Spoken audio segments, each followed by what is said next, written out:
এই যে বন্ধুরা শোনো না, এই গল্পের সিজন 1 আগে আপলোড করা হয়েছে। আমি সিজন 1 সহ সিজন 2 একসঙ্গে আপলোড করে দিলাম। যারা সিজন 1 দেখেছেন তারা স্কিপ করে সিজন 2 দেখে নেবেন, আর যারা দেখেনি তারা পুরো গল্পটা দেখে নেবেন। আর ডিসক্রিপশনে সিজন 1-এর টাইম মেনশন করে দিলাম। ধন্যবাদ, দেখতে থাকুন পুরো গল্পটা।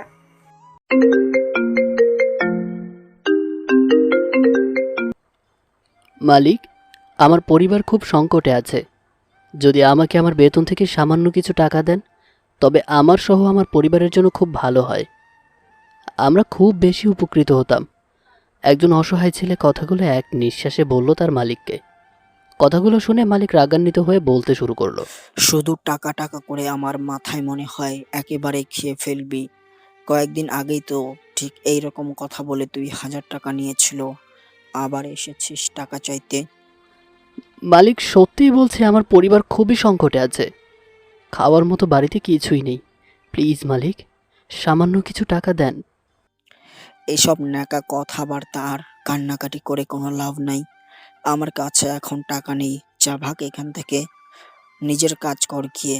কথাগুলো বলে মালিক আমার ঘাড় চটকিয়ে চলে গেল।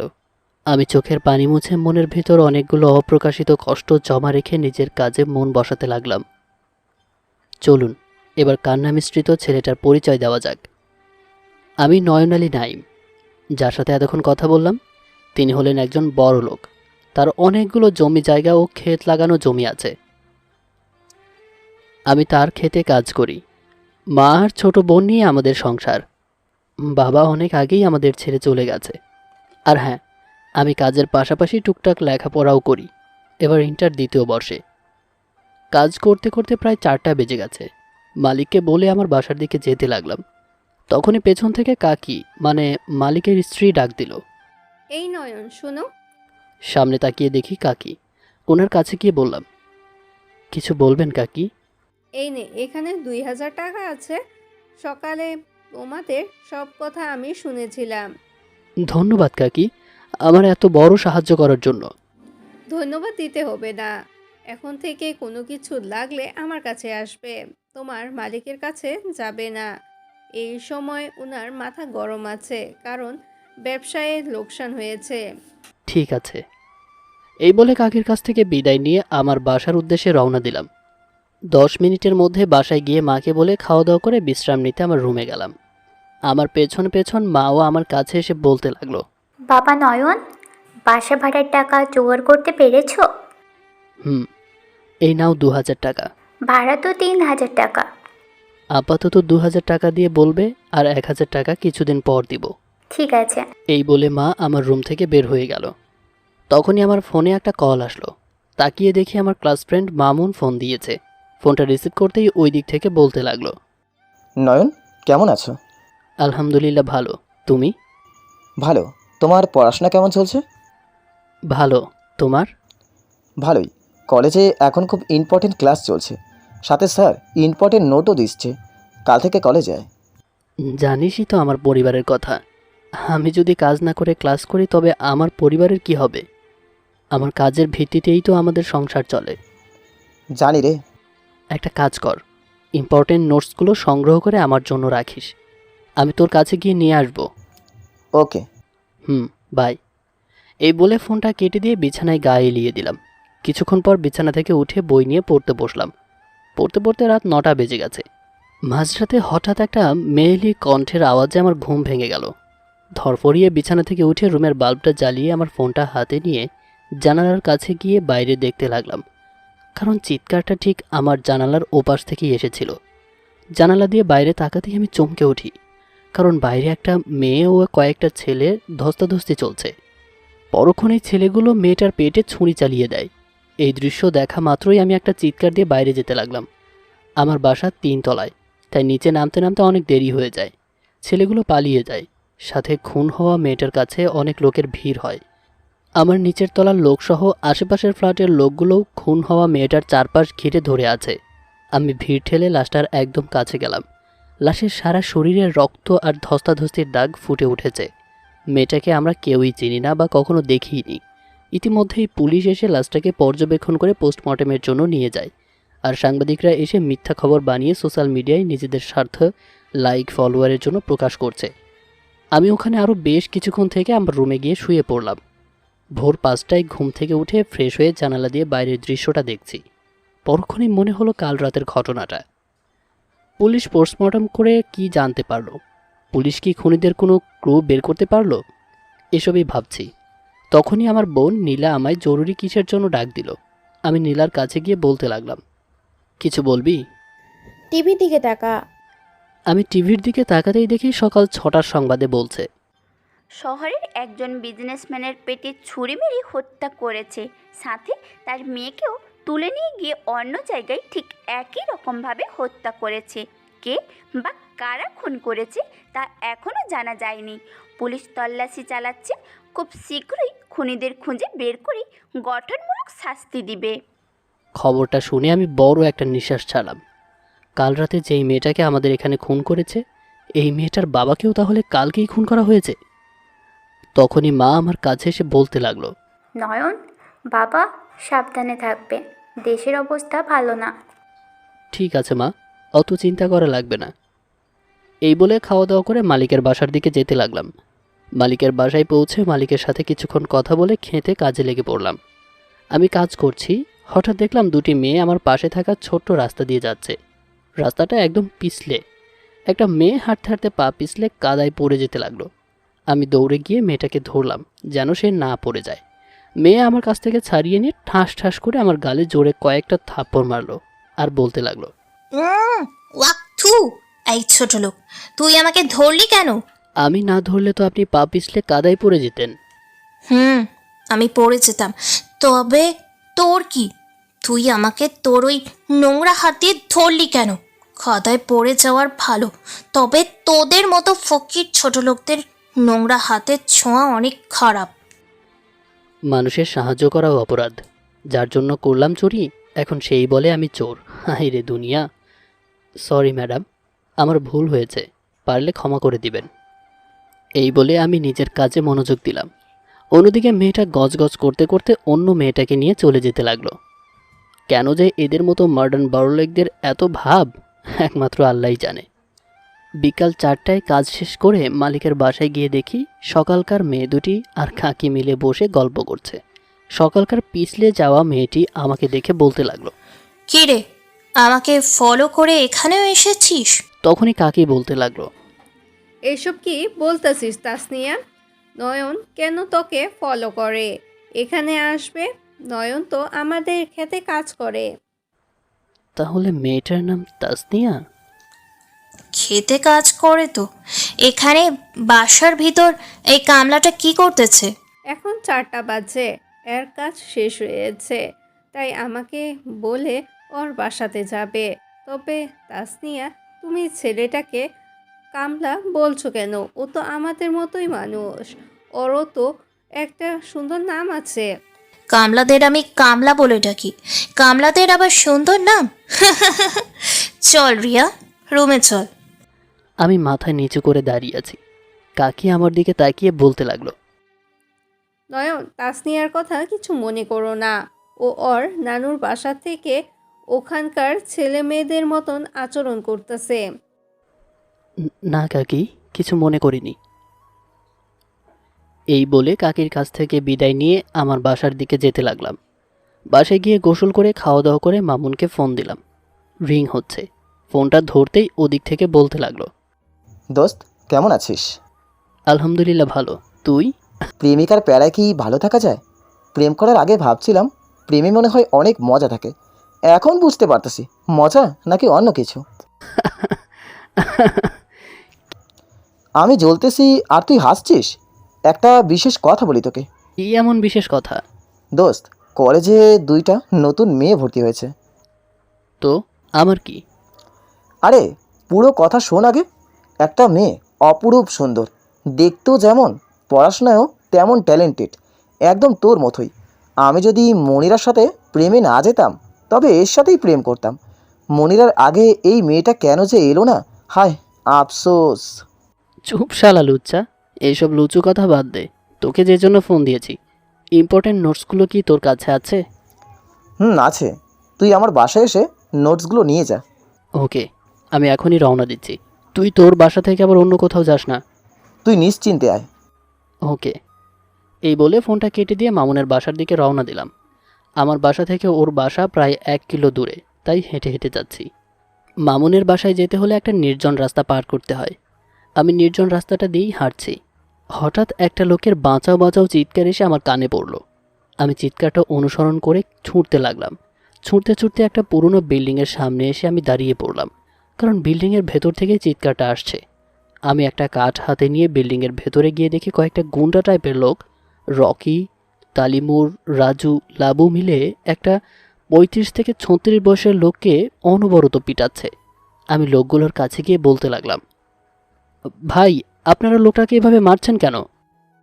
সেই কৈফিয়ত কি তোকে দিতে হবে? দিতে হবে। আপনারা অন্যায়ভাবে একটা লোককে মারতে পারেন না। আমার কথা শুনে লাবু উচ্চস্বরে হাসি দিয়ে বলতে থাকে, ওই রকি, বস আইসে, বসকে নাকি আমাদের ব্যাপারে কৈফিয়ত দিতে হবে। বসকে ভালোভাবে একটু আপ্যায়ন করতো। লাবু এই কথা বলা মাত্রই রকি, তালিমুল, রাজু হাতে লাঠি নিয়ে আমাকে মারতে আসলো। আমিও কম কিসে, আমার হাতে থাকা কাঠটা দিয়ে লাবু সহ সবাইকে এমন মার মারছি, ওরা সবাই মারের চোটে পালিয়ে যায়। আমি তাকিয়ে দেখি মার খাওয়া লোকটি আমার দিকে অবাক দৃষ্টিতে তাকিয়ে আছে। আমি লোকটার কাছে গিয়ে বলতে লাগলাম, আপনি ঠিক আছেন তো? ঠিক আছি। আপনার কোনো ভয় নেই? ওদের এমন মার মেরেছি, ওরা আপনার সামনে আসার আগে 10 বার ভাববে। আমার তো কোনো ভয় নেই, ভয় হবে এখন থেকে তোমার জন্য। হা হা হা। মানে? তুমি যে লোকগুলোকে মেরেছো, তুমি কি তাদেরকে চিনো? জি না, ওদের তো কখনো দেখিনি। ওরা হলো প্রিন্সের লোক। ওরা এখন থেকে তোমার উপর আক্রমণ করা শুরু করবে। প্রিন্সের লোক? আচ্ছা, আপনাকে ওরা কেন মারতে এসেছিল? আমি হলাম প্রিন্সের বিপক্ষী দলের লোক, তাই ওরা আমাকে মারতে চায়। তুমি না বাঁচলে আমাকে হয়তো ওরা এতক্ষণে মেরেই ফেলতো। ধন্যবাদ তোমাকে। মানুষের বিপদেই তো মানুষ এগিয়ে আসবে। আপনার বাসা কোথায়? চলুন আপনাকে পৌঁছে দিয়ে আসি। না, লাগবে না, আমি একাই যেতে পারবো। আর হ্যাঁ, তুমি সাবধানে থাকবে। ওকে। এই বলে আমি মামুনের বাসার দিকে রওনা দিলাম। প্রায় 10 মিনিটের মধ্যে ওর বাসার গেটে পৌঁছে কলিং বেল বাজাতেই ভেতর থেকে মামুনের বোন জান্নাত দরজাটা খুলে দিয়ে আমাকে দেখতেই বলতে লাগলো, আরে নয়ন ভাই আছে, কতদিন পর আমাদের এখানে আসলেন, তো কেমন আছেন ভাইয়া? আলহামদুলিল্লাহ ভালো আছি, তুমি কেমন আছো? ভালো আছি। ভাইয়া রুমে আসছে, গিয়ে দেখা করেন। আমি মামুনের রুমে গিয়ে দেখি মামুন ফোনে কার সাথে যেন কথা বলছে। আমি মামুনের একদম কাছে গিয়ে দাঁড়িয়ে আছি, কিন্তু তার কোনো ভ্রুক্ষেপই নেই। হয়তো সে আমাকে খেয়াল করেনি। আমিও কোনো কথা বললাম না। তার বিছানায় আস্তে করে বসে পড়লাম। বিছানায় বসতেই সে পেছন ঘুরে আমাকে দেখে ফোনটা কেটে দিয়ে বলল, কিরে, কখন এলি? এই তো কিছুক্ষণ হলো। তো রুমে এসে দেখি তুই ফোনে কথা বলায় ব্যস্ত। ব্যস্ত নয় রে, জিএপের প্যারা। তোর এই প্যারা প্যারা শুনতে আমার আর ভালো লাগছে না। নোটসগুলো কই? এই নে ধর। আমি নোটসগুলো হাতে নিয়ে দেখতে লাগলাম। কিছুক্ষণ নোটসগুলো দেখে মামুনকে করুণ গলায় আস্তে করে বললাম, নোটসগুলো নিতে কত টাকা পড়েছে রে? 350 টাকা পড়েছে। আমার কাছে তো এখন এতগুলো টাকা নেই, 100 টাকা আছে। আর বাকি টাকাটা না হয় কয়েকদিন পরে দিয়ে দিব। এই কথা বলাতে মামুন রাগী লুক নিয়ে আমার দিকে তাকিয়ে রাগী গলায় বলতে লাগলো, তোর কাছ থেকে টাকা কে চেয়েছে? টাকা পকেটে রাখ। আর আন্টি ও নীলা কেমন আছে? আলহামদুলিল্লাহ ভালো আছে। এখন আমি চাই রাতের ডিনার করে যাস। না রে, মাকে কিছুই বলে আসিনি। Okay bye. এই বলে আমার বাসায় চলে আসলাম। বাসায় গিয়ে খাওয়া দাওয়া করে ঘুমিয়ে পড়লাম। প্রতিদিনের মতো সকালে ঘুম থেকে উঠে খাওয়া দাওয়া করে মালিকের বাসায় চলে গেলাম। কাল রাতে বৃষ্টি হয়েছিল, তাই রাস্তাঘাট পিছলে হয়ে গেছে। আমি মালিকের বাসায় গিয়ে মালিকের সাথে কথা বলে আবার কাজে যাচ্ছি, তখনই হঠাৎ পিছলে কিসের উপর যেন পড়লাম। তাকিয়ে দেখি মালিকের মেয়ে তাসনিয়া। আমি ধরফরিয়ে তাসনিয়ার উপর থেকে উঠতেই তাসনিয়া ঠাস ঠাস করে আমার গালে কষে কয়েকটা থাপ্পড় মারলো আর উচ্চস্বরে চিল্লিয়ে বলতে লাগলো, কুত্তার বাচ্চা, দেখে চলতে পারিস না? মেয়ে মানুষ দেখলে কি ধাক্কা উপরে পড়তে মন চায়? ম্যাডাম, পিছলে মাটি, পা পিছলে গিয়েছিল, তাই নিজেকে কন্ট্রোল করতে না পেরে। থাম, আর বলতে হবে না। তোদের মতো ফকিরনি কামলাদের আমি ভালো করেই চিনি। আজকেই তোকে আমাদের বাসা থেকে বের করে দিব। প্লিজ ম্যাডাম, এরকম করবেন না। আমি সত্যিই পা পিছলে পড়ে গিয়েছি, বিশ্বাস করুন। তখনই মালিক বাইরে বের হয়ে তাসনিয়াকে বলতে লাগলো। আনিয়া মামুনি, কি হয়েছে? আর তোমার কাপড়ে কাদা কেন? তাসনিয়া স্যাড লুক নিয়ে কান্না মাখা কণ্ঠে বলতে লাগলো। পাপা, এই কুত্তা অশিক্ষিত মূর্খ কামলার বাচ্চা কামলাটা আমাকে ধাক্কা দিয়ে কাদায় ফেলে দিয়েছে। বিশ্বাস করুন মালিক, আমি ইচ্ছে করে এমন করিনি, পা পিছলে এমনটা হয়েছে। পাপা, এই কামলাটা মিথ্যে কথা বলতেছে। ওকে আমাদের বাসা থেকে বের করে দাও। তাসনিয়া মামুনি, তুমি এখান থেকে যাও। আমি এই কুত্তার বাচ্চাটাকে উচিত শিক্ষা দিতেছি। মালিকের কথাই তাসনিয়া চলে গেল। আর হ্যাঁ, ইতিমধ্যেই কাকিসহ রিয়া মেয়েটিও এখানে উপস্থিত হয়েছে। মালিক তার প্যান্টের বেল খুলে আমার দিকে আসতে লাগলো। তখনই কাকি বলতে লাগলো। কি করছো? ছেলেটাকে মারবে নাকি? হয়তো সে ভুল করেছে, তাকে ক্ষমা করে দাও। কাকির কথায় মালিক কোনো উত্তর না দিয়ে আমার কাছে এসে বেল দিয়ে উড়াধুরা পিটাতে লাগলো আর বলতে লাগলো। তোর এত বড় সাহস, তুই আমার মেয়েকে ধাক্কা মেরে কাদায় ফেলে দিয়েছিস। তোকে আজই মেরে ফেলবো। আমি মারের ব্যথায় উচ্চস্বরে কান্না করছি আর বলছি, মালিক বিশ্বাস করেন, আমি ইচ্ছা করে এমন করিনি।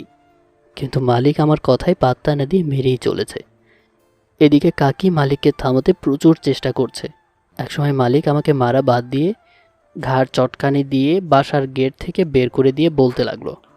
তোর মতো কুত্তাকে আর আমার বাসায় কাজ করার কোনো দরকার নেই, যা বেরিয়ে।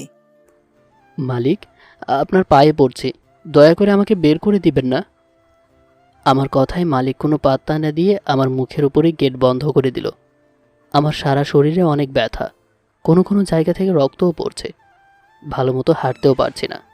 তবু অনেক কষ্ট করে হেঁটে হেঁটে আমার বাসায় এলাম। মা আমাকে এমত অবস্থায় দেখে উচ্চস্বরে একটা চিৎকার দিয়ে দৌড়ে আমার কাছে এসে কান্নামাখা কণ্ঠে বলতে লাগলো। নয়ন বাবা, তোর এই কি অবস্থা হয়েছে? কে তোকে এরকমভাবে মেরেছে? মায়ের কথায় কোনো জবাব না দিয়ে আস্তে আস্তে হেঁটে গিয়ে একটা চেয়ার টেনে নিয়ে ধপ করে চেয়ারে বসে পড়লাম। মা আমার পেছনে পেছনে আসলো। আমাকে চুপ করে থাকা দেখে আবার বলতে লাগলো। কি হয়েছে বাবা? আমাকে সব কিছু খুলে বল। কে তোকে এরকমভাবে মেরেছে?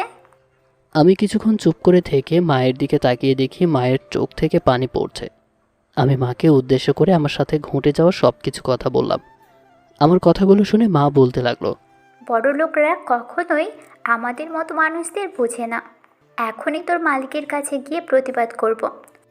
মা, যা হবার হয়েছে, এসব ভুলে যাও। আর নীলাকে এ বিষয়ে কিছু বলো না, ও কষ্ট পাবে। ঠিক আছে, তুই ফ্রেশ হয়ে শুয়ে পড়।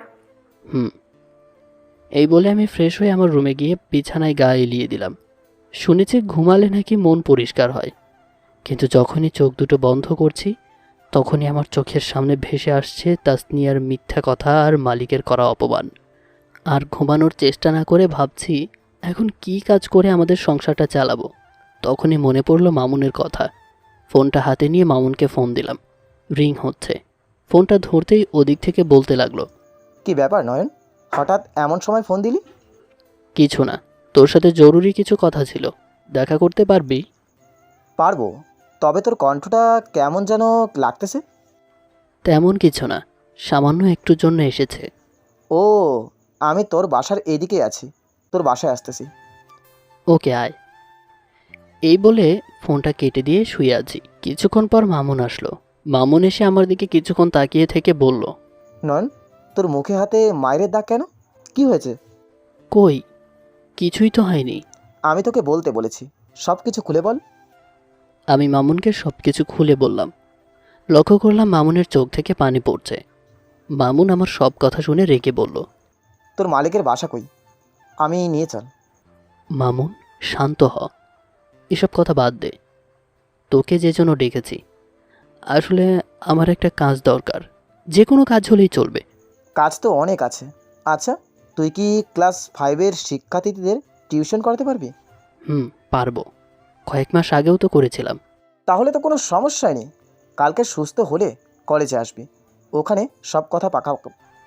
ওকে, থ্যাঙ্কস দোস্ত। বন্ধুদের মাঝে নো সরি নো থ্যাঙ্কস। ভালো থেকো, বাই। এই বলে মামুন চলে গেল। শুয়ে শুয়ে আজকের দিন চলে গেলে সূর্যটা মেঘের আড়ালে ডুবে গেল। চারদিকে অন্ধকার নেমে এলো। রাতের খাবার খেয়ে ঘুমিয়ে পড়লাম।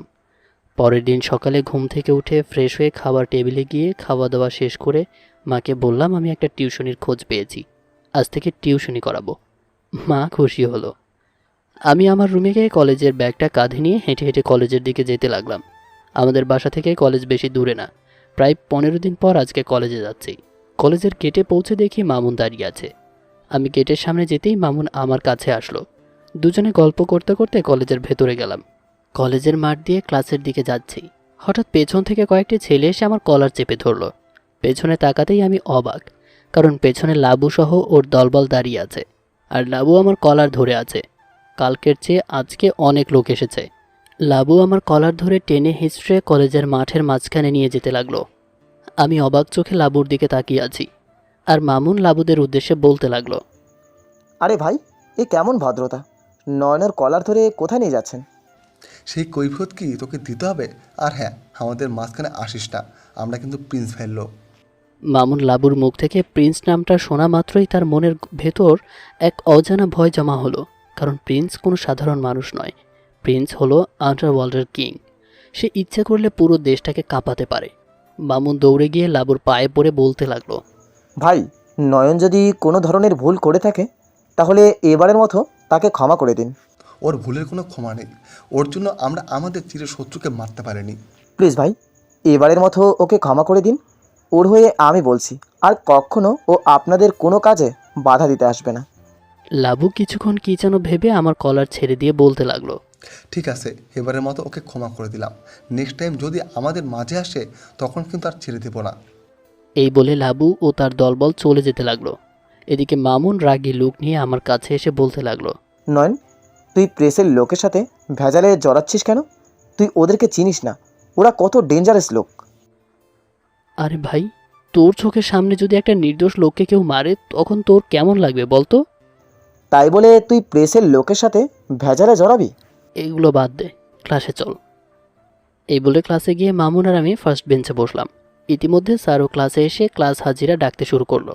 রোল 1। Yes sir. প্রায় 16 দিন পর আমার উপস্থিতি দেখে স্যার অবাক দৃষ্টিতে আমার চোখের দিকে তাকিয়ে বলল, নয়ন, 16 দিন পর হঠাৎ আজকে ক্লাসে? আমি কিছু না বলে মাথা নিচু করে দাঁড়িয়ে আছি। হঠাৎ পেছন থেকে মেয়েলি কণ্ঠে বলে উঠল, স্যার, এ তো আমাদের বাসায় কামলা দিয়েছিল। এই কথা বলা মাত্রই গোটা ক্লাসরুমে হাসির রোল পড়ে গেল। আমি পেছনে ঘুরতেই অবাক, কারণ পেছনে তাসনিয়া ও রিয়া একটা সিটে বসে আছে, আর কথাটা তাসনিয়াই বলেছে। স্যার তাসনিয়ার এরূপ কথা শুনে বলতে লাগলো, এসব কি বলতেছো তাসনিয়া? স্যার, যা সত্যি আমি তাই বলছি। ও এতদিন আমাদের খেতে কামলা দিত। স্যার একটু অবাক হয়ে আমার দিকে তাকিয়ে বলতে লাগলো, নয়ন, তাসনিয়া যা বলছে সেগুলো কি সত্য?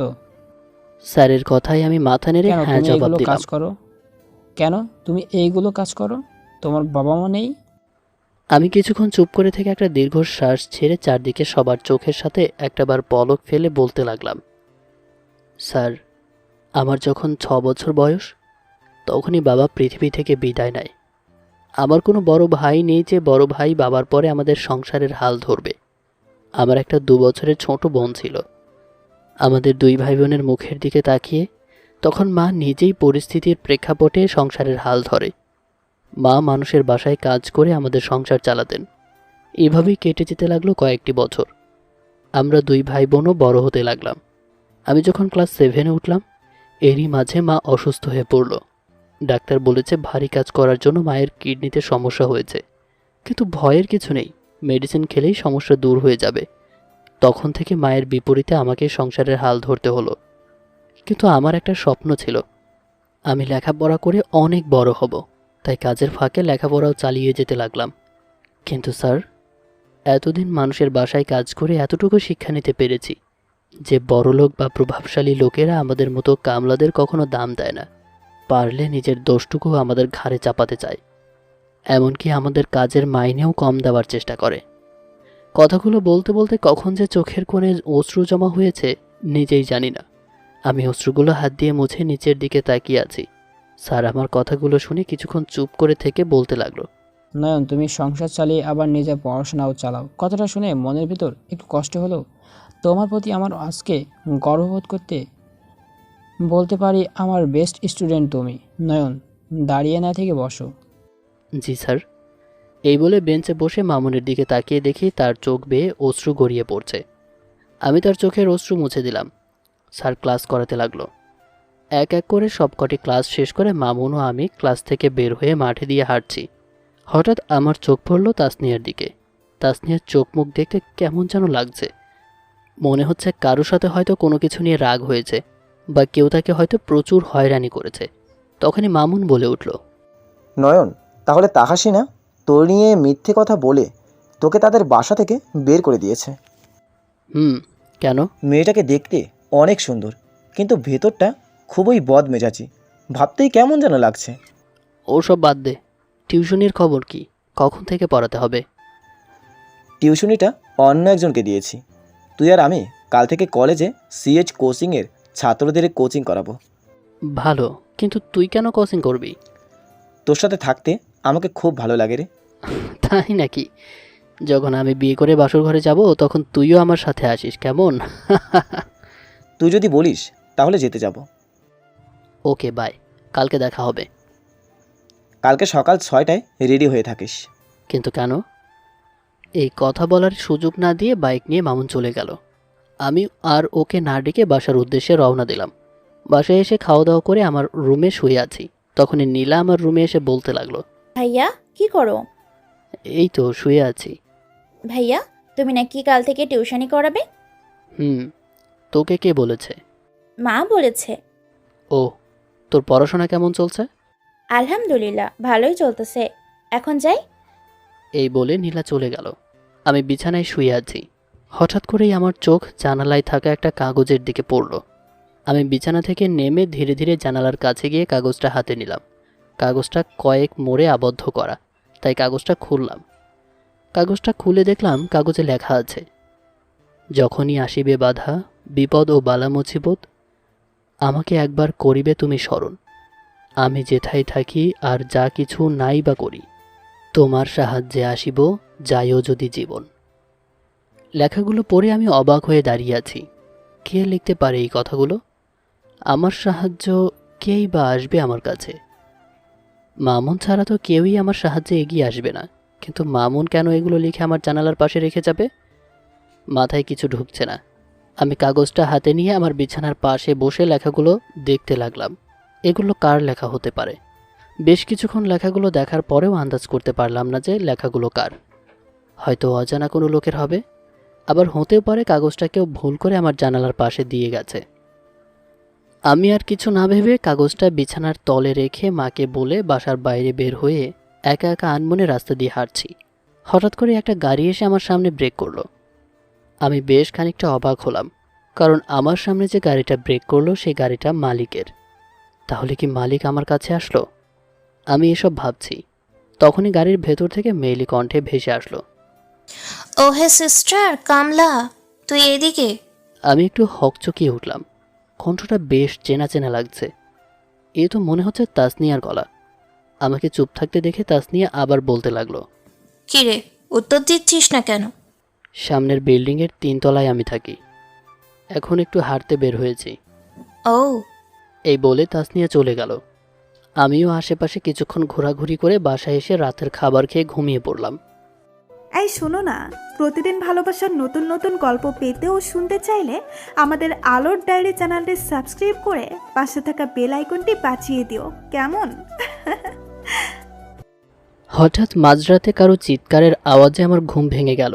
মনে হয় চিৎকারের শব্দটা ছাদের উপর থেকে এসেছে। তাই আমি ফোনটা হাতে নিয়ে তাড়াতাড়ি করে ছাদের উপরে গেলাম। ছাদের পশ্চিম কোণের দিকে তাকাতেই আমার চোখ দুটো বড় বড় হয়ে গেল, কারণ সেখানে একটা মেয়ের রক্তাক্ত দেহ পড়ে আছে। কেউ তার পেটে ছুরি বসিয়ে দিয়েছে। আমি দৌড়ে মেয়েটার কাছে গিয়ে দেখি মেয়েটা আর কেউ নয়, মেয়েটা হলো তাসনিয়ার বান্ধবী রিয়া। তার পেটে এখনও ছুরিটা বসানো রয়েছে, সে ছটফট করছে। আমি ছুরিটাতে হাত দিয়ে ছুরিটা বের করা মাত্রই কয়েকজন লোক ছাদে প্রবেশ করলো। তারা আমাকে এমতো অবস্থায় দেখে অবাক হয়ে বলতে লাগলো, নয়ন, তুমি খুনি?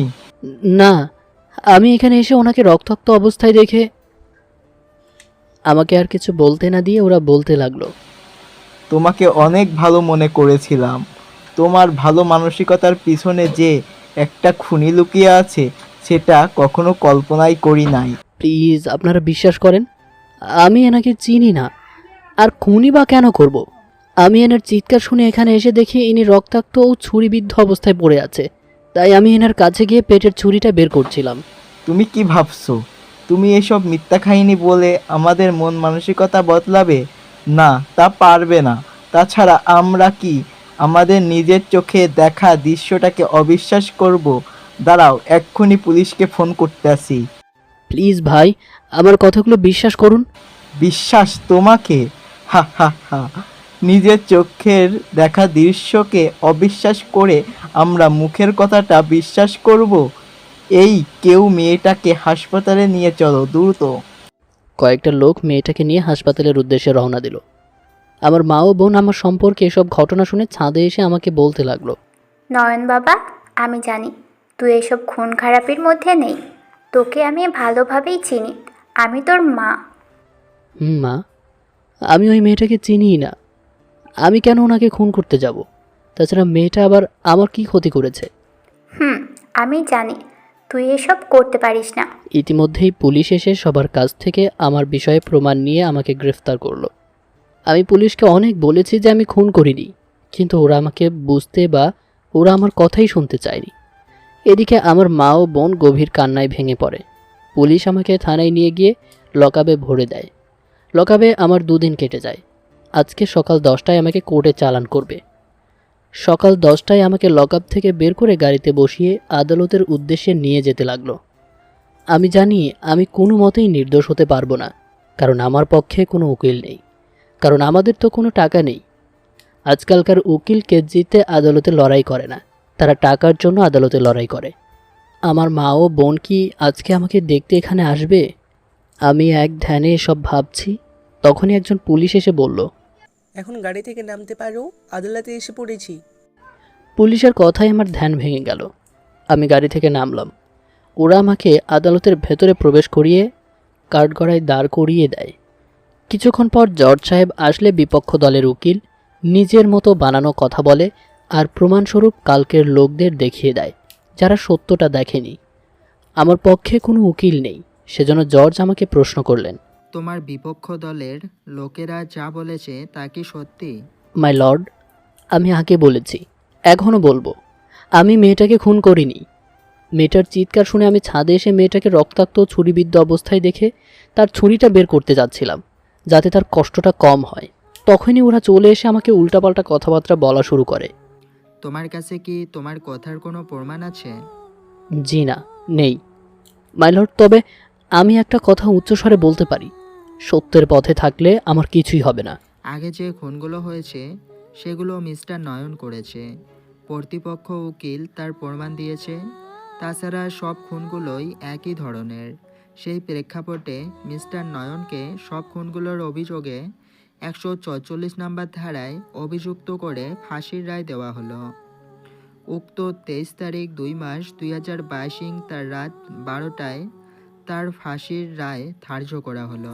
এই বলে জর্জ নিজের আসন পরিত্যাগ করলো। আমি জোরে চিৎকার দিয়ে বলতে লাগলাম, আমি খুন করিনি, আমি খুনি নই। সত্য পথে থাকলে ইনশাল্লাহ আমি আবার আপনাদের সবার মাঝে ফিরে আসব। তখনই আমার পেছন থেকে তাসনিয়া বলতে লাগলো, তোর তো ফাঁসির রায় হয়ে গেছে, তুই আবার ফিরে আসতে পারলি। তবে তোকে একটা প্রশ্ন করতে চাই, তুই কেন রিয়াকে খুন করলি? আমি কতবার বলবো আমি রিয়াকে খুন করিনি? তাছাড়া কেনই বা আমি তাকে খুন করব? সে তো আমার কোনো ক্ষতি করেনি। সে তো তোমার কোনো ক্ষতি করেনি, আমি তো করেছি। মানে কি বলতে চাচ্ছেন আপনি? যে কথাটা তোর মনে বাসা বেঁধে রয়েছে, মানে তুই আমার ওপর প্রতিশোধ নেওয়ার জন্য রিয়াকে খুন করেছিস। আপনার এই ধারণাটা মিথ্যা। না আমি ওকে খুন করেছি, না আমি কারো কাছ থেকে প্রতিশোধ নিতে চেয়েছি। তাসনিয়াকে আর কিছু বলতে না দিয়ে পুলিশ আমাকে নিয়ে গাড়িতে উঠতে যাবে, তখনই একটা পিচ্চি মেয়ে পেছন থেকে চুপ করে আমার হাতে একটা কাগজ ধরিয়ে দিয়ে চলে গেল। আমি মেয়েটির দিকে তাকিয়ে থাকলাম, কে এই মেয়ে? আর কেনই বা এই কাগজটা আমাকে ধরিয়ে দিল? আর এই কাগজেই বা কী লেখা আছে? পুলিশ গাড়িতে আমায় উঠিয়ে গাড়ি টান দিল। আমি চুপ করে আস্তে আস্তে কাগজটা মেলে দেখি। কাগজে লেখা আছে, ভয়ের কোনো কারণ নেই, তোমার ফাঁসি কেউই দিতে পারবে না। আমি লেখাটা পড়ে ভাবতে লাগলাম, সত্যিই কি আমার ফাঁসি হবে না? যদি আমি সত্যের পথে থাকি তবে সৃষ্টিকর্তাই আমায় রক্ষা করবে। পুলিশ আমায় থানায় নিয়ে গিয়ে লকআপে আটকে দেয়। 2 দিন পর আমার ফাঁসি হবে। এই ভেবে আমার মনে কোনো ভয় নেই। আমার ভয় শুধু মা আর বোনকে নিয়ে। তারা আজকে আদালতে আমাকে দেখতে এলো না। আমার যদি ফাঁসি হয় তবে তাদের দেখাশোনা করবে কে? আর এখন তারা কি করছে? ওদের কথা ভাবতেই চোখ দিয়ে অঝরে অশ্রু গড়িয়ে পড়ছে। তখনই মামুন আমার লকআপের সামনে এসে বলতে লাগলো, নাইম, কেমন আছিস? ভালো আর কই আছি, মানুষের মিথ্যে দেখার কারণে আমার ফাঁসি হতে চলেছে। মামুন, মা আর নীলা কেমন আছে রে? আর তারা এখন কোথায়? মামুনের চোখ থেকে অশ্রু গড়িয়ে গড়িয়ে পড়ছে। সে অশ্রু মুছছে আর বলছে, আমি ফ্লাইটের ওখানে গিয়ে শুনি তোর মা আর তোর বোনকে ফ্ল্যাটের মালিক বাসা থেকে বের করে দিয়েছে। তারা এখন কই আছে সে কথা জানি না। মামুন, তুই ওদের খুঁজে বের করে ওদের খোঁজ খবর রাখিস। আমার তো এই পৃথিবীতে থাকার আর বেশি দিন সময় নেই রে। এই কথা বলেই আমি কান্নায় ভেঙে পড়ি। মামুন আমার কান্না সহ্য করতে না পেরে চলে যায়। এভাবেই পার হয়ে যায় 2টি দিন। আজকে রাত 12টায় আমার ফাঁসি।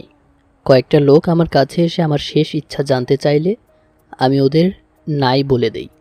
ওরা চলে গেল। আমি বেমুখ হয়ে লকআপে বসে আছি। হঠাৎ একটা কাগজ উড়ে আমার সামনে পড়ল।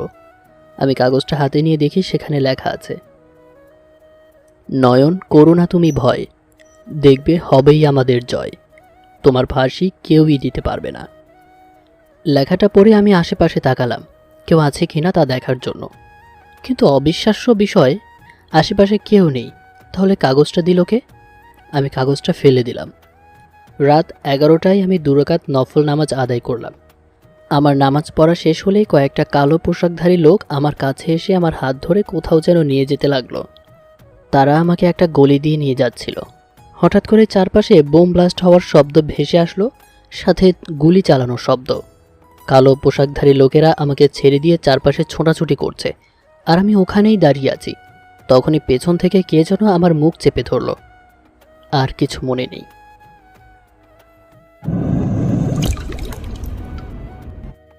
4 বছর পর টিভিতে নিউজ দিচ্ছে, কক্সবাজার সমুদ্র সৈকতের ধারে কয়েকদিন যাবৎ একটি করে লাশ পাওয়া যাচ্ছে।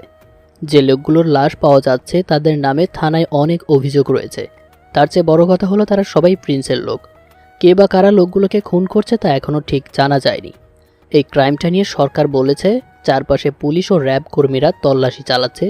খুব শীঘ্রই খুনিকে ধরে আইনের আওতায় আনা হবে। অন্যদিকে এই নিউজটা শোনার সাথে সাথে নতুন প্রজন্মের এক ছদ্মবেশী মাফিয়া কিং KN উচ্চস্বরে পৈশাচিক হাসিতে ফেটে পড়ে আর উচ্চস্বরে বলতে থাকে, আমাকে ধরা অতটা সহজ নয় যতটা সরকার ও তার কর্মীরা ভাবছে। আমি ইংল্যান্ড, আমেরিকা সহ কয়েকটি দেশের হাজার হাজার ট্রেনিং আর শ্রমের মাধ্যমে নতুন প্রজন্মের আন্ডারওয়ার্ল্ডের কিং হয়েছি। KN এর কথা শুনে তার এক কর্মচারী লিটন বলতে লাগলো, ভাই আপনার নেক্সট টার্গেট কি? লিটন, 4 বছর আগে আমি যেই কলেজে পড়াশোনা করতাম, শুনেছি সেই কলেজে নাকি প্রিন্স তার নেশা জাতীয় কারবার চালায়, সাথে সাধারণ মানুষের উপর নির্যাতন নিপীড়ন করেই চলেছে। ভাই ঠিকই শুনেছেন। আমার নেক্সট টার্গেট ওই কলেজটাকে আমার আওতায় আনা আর প্রিন্সের রাজত্ব শেষ করা। এই বলে KN একটা রহস্যময় মুচকি হাসি দিল। এই হাসিটার ভেতরে লুকিয়ে আছে ভয়ঙ্কর কিছু। তার লোকেরা ছাড়া এই হাসিটার অর্থ কেউই জানে না। ভাই আপনি চাইলে আমরা আজ থেকে অপারেশনে নেমে পড়ি। লিটন এই কথা বলাতেই KN তার দিকে রাগী চোখে তাকিয়ে কিছুক্ষণ চুপ থেকে বলল, লিটন, আমি ওই কলেজে অনার্স 3য় বর্ষে ভর্তি হব। তুমি সব ব্যবস্থা করো আর আমার জন্য মেসের রুম ভাড়া নিও। KN লিটনকে থামিয়ে দিয়ে শয়তানি মার্কাভাবে বলল, কিন্তু ভাই। এই বলে KN ওখান থেকে চলে আসলো সমুদ্র সৈকতের ধারে। KN সমুদ্র সৈকতের পাশের একটা বিল্ডিংয়ে থাকে। বিকেল হয়ে গেছে। এই সময়ে KN সমুদ্র সৈকতে এসে সূর্য ডোবার প্রবাহটা অনুভব করে।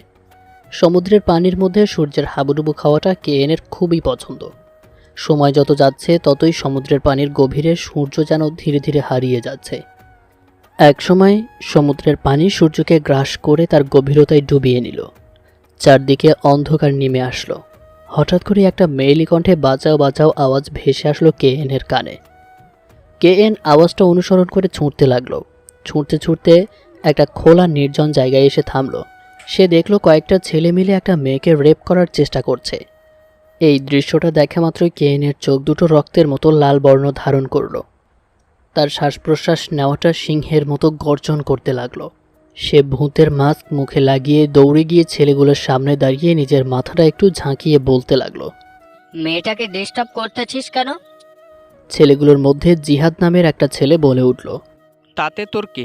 যদি ভালো চাস তবে এখান থেকে পালা, না হলে তার ফল কিন্তু ভালো হবে না। যাব, তবে একা যাব না, মেয়েটাকে সাথে নিয়েই যাব। আরে তুই তো নায়ক হইয়া গিয়েছিস, ভালো কথা কানে যায় না বুঝি? এই তোরা কি দেখতেছস? মার কুত্তাটাকে। জিহাদের কথায় সব ছেলেগুলো আমাকে মারতে আমার দিকে এগিয়ে আসে। আমি আমার প্যান্টের পকেট থেকে রাইফেল বের করে ঠাস ঠাস করে গুলি করে ওদের সবাইকে মাটিতে শুইয়ে দিলাম। এখন শুধু জিহাদ একাই বেঁচে আছে। জিহাদ ওর সঙ্গীদের গুলিবিদ্ধ দেহ মাটিতে দেখেই দৌড়ে পালিয়ে যেতে লাগলো। আমি ওর পায়ে গুলি করে দিলাম। ও মাটিতে পড়ে পা ধরে কাতরাতে কাতরাতে আমাকে বলে, প্লিজ ভাই, আমাকে ক্ষমা করে দেন, কথা দিচ্ছি আর কোনোদিন কোনো মেয়ের দিকে চোখ তুলেও তাকাবো না। মৃত্যু যখন খুব নিকটে আসে তখন ক্ষমা চেয়েও কোনো লাভ হয় না। বাই দ্য ওয়ে, এখন তোর পরপারে যাওয়ার সময় হয়ে গেছে। এই বলে ঠাস ঠাস করে গুলি করে ওকে পরপারে পাঠিয়ে দিলাম। আমি মেয়েটার দিকে তাকিয়ে দেখি মেয়েটা ভয়ে চুপসে গেছে। আমি মেয়েটার কাছে গিয়ে বললাম, এত রাতে এখানে কি করেন? আমি সামনের বিল্ডিংয়ে চতুর্থ তলায় থাকি, এদিকে একটু হাঁটতে এসেছিলাম, হঠাৎ করে ওরা এসে। আর কখনো একা একা কোথাও যাবেন না, আশেপাশের অবস্থা খুবই খারাপ। এই বলে আমি আমার বাসায় এসে আমার ল্যাপটপ অন করে আমার 10টা নকল পরিচয়পত্র বানালাম। তারপর লিটনকে ফোন করে বললাম নির্জন জায়গায় লাশগুলো যেন সমুদ্রের ধারে ফেলে দিয়ে আসে। এখন রাত 8টা বাজে। রাতের খাওয়া দাওয়া করে শুয়ে আছি। চোখে কেন জানি আজকে ঘুম নেই। মা আর বোনের কথা খুব মনে পড়ছে। তারা কেমন আছে, আর তারা হয়তো আমাকে ভুলেই গেছে। ওদের কথা মনে উঠতেই নিজের অজান্তেই চোখ থেকে কয়েক ফোঁটা অশ্রু গড়িয়ে পড়ল। আমি আর শুয়ে না থেকে বিছানা থেকে উঠে বেলকনিতে দাঁড়িয়ে আনমনে বাইরের দিকে তাকিয়ে আছি, আর মা ও বোনের কথা ভেবে নীরবে চোখের অশ্রু ফেলছি। কিছুক্ষণ এভাবেই দাঁড়িয়ে থেকে বিছানায় গিয়ে গা এলিয়ে দিলাম। সকাল 7টায় ঘুম ভাঙল। ঘুম ভেঙে উঠে ফ্রেশ হয়ে নাস্তা করে বেলকনিতে দাঁড়িয়ে সিগারেট টানছি। হঠাৎ করে পেছন থেকে কে যেন আমার ঘাড়ে হাত রাখলো। পেছনে তাকিয়ে দেখি লিটন। লিটন আমাকে বলল, ভাই আপনার মনটা আজকে কেমন যেন ভারী ভারী লাগতেছে, কি হয়েছে বলেন তো? তেমন কিছু না, মা ও বোনের কথা কেন যেন খুব মনে পড়ছে। ভাই আপনি তো এখন দেশে এসে গেছেন, আপনার মা ও বোনকে এবার খুঁজে বের করুন। ঠিকই বলেছ।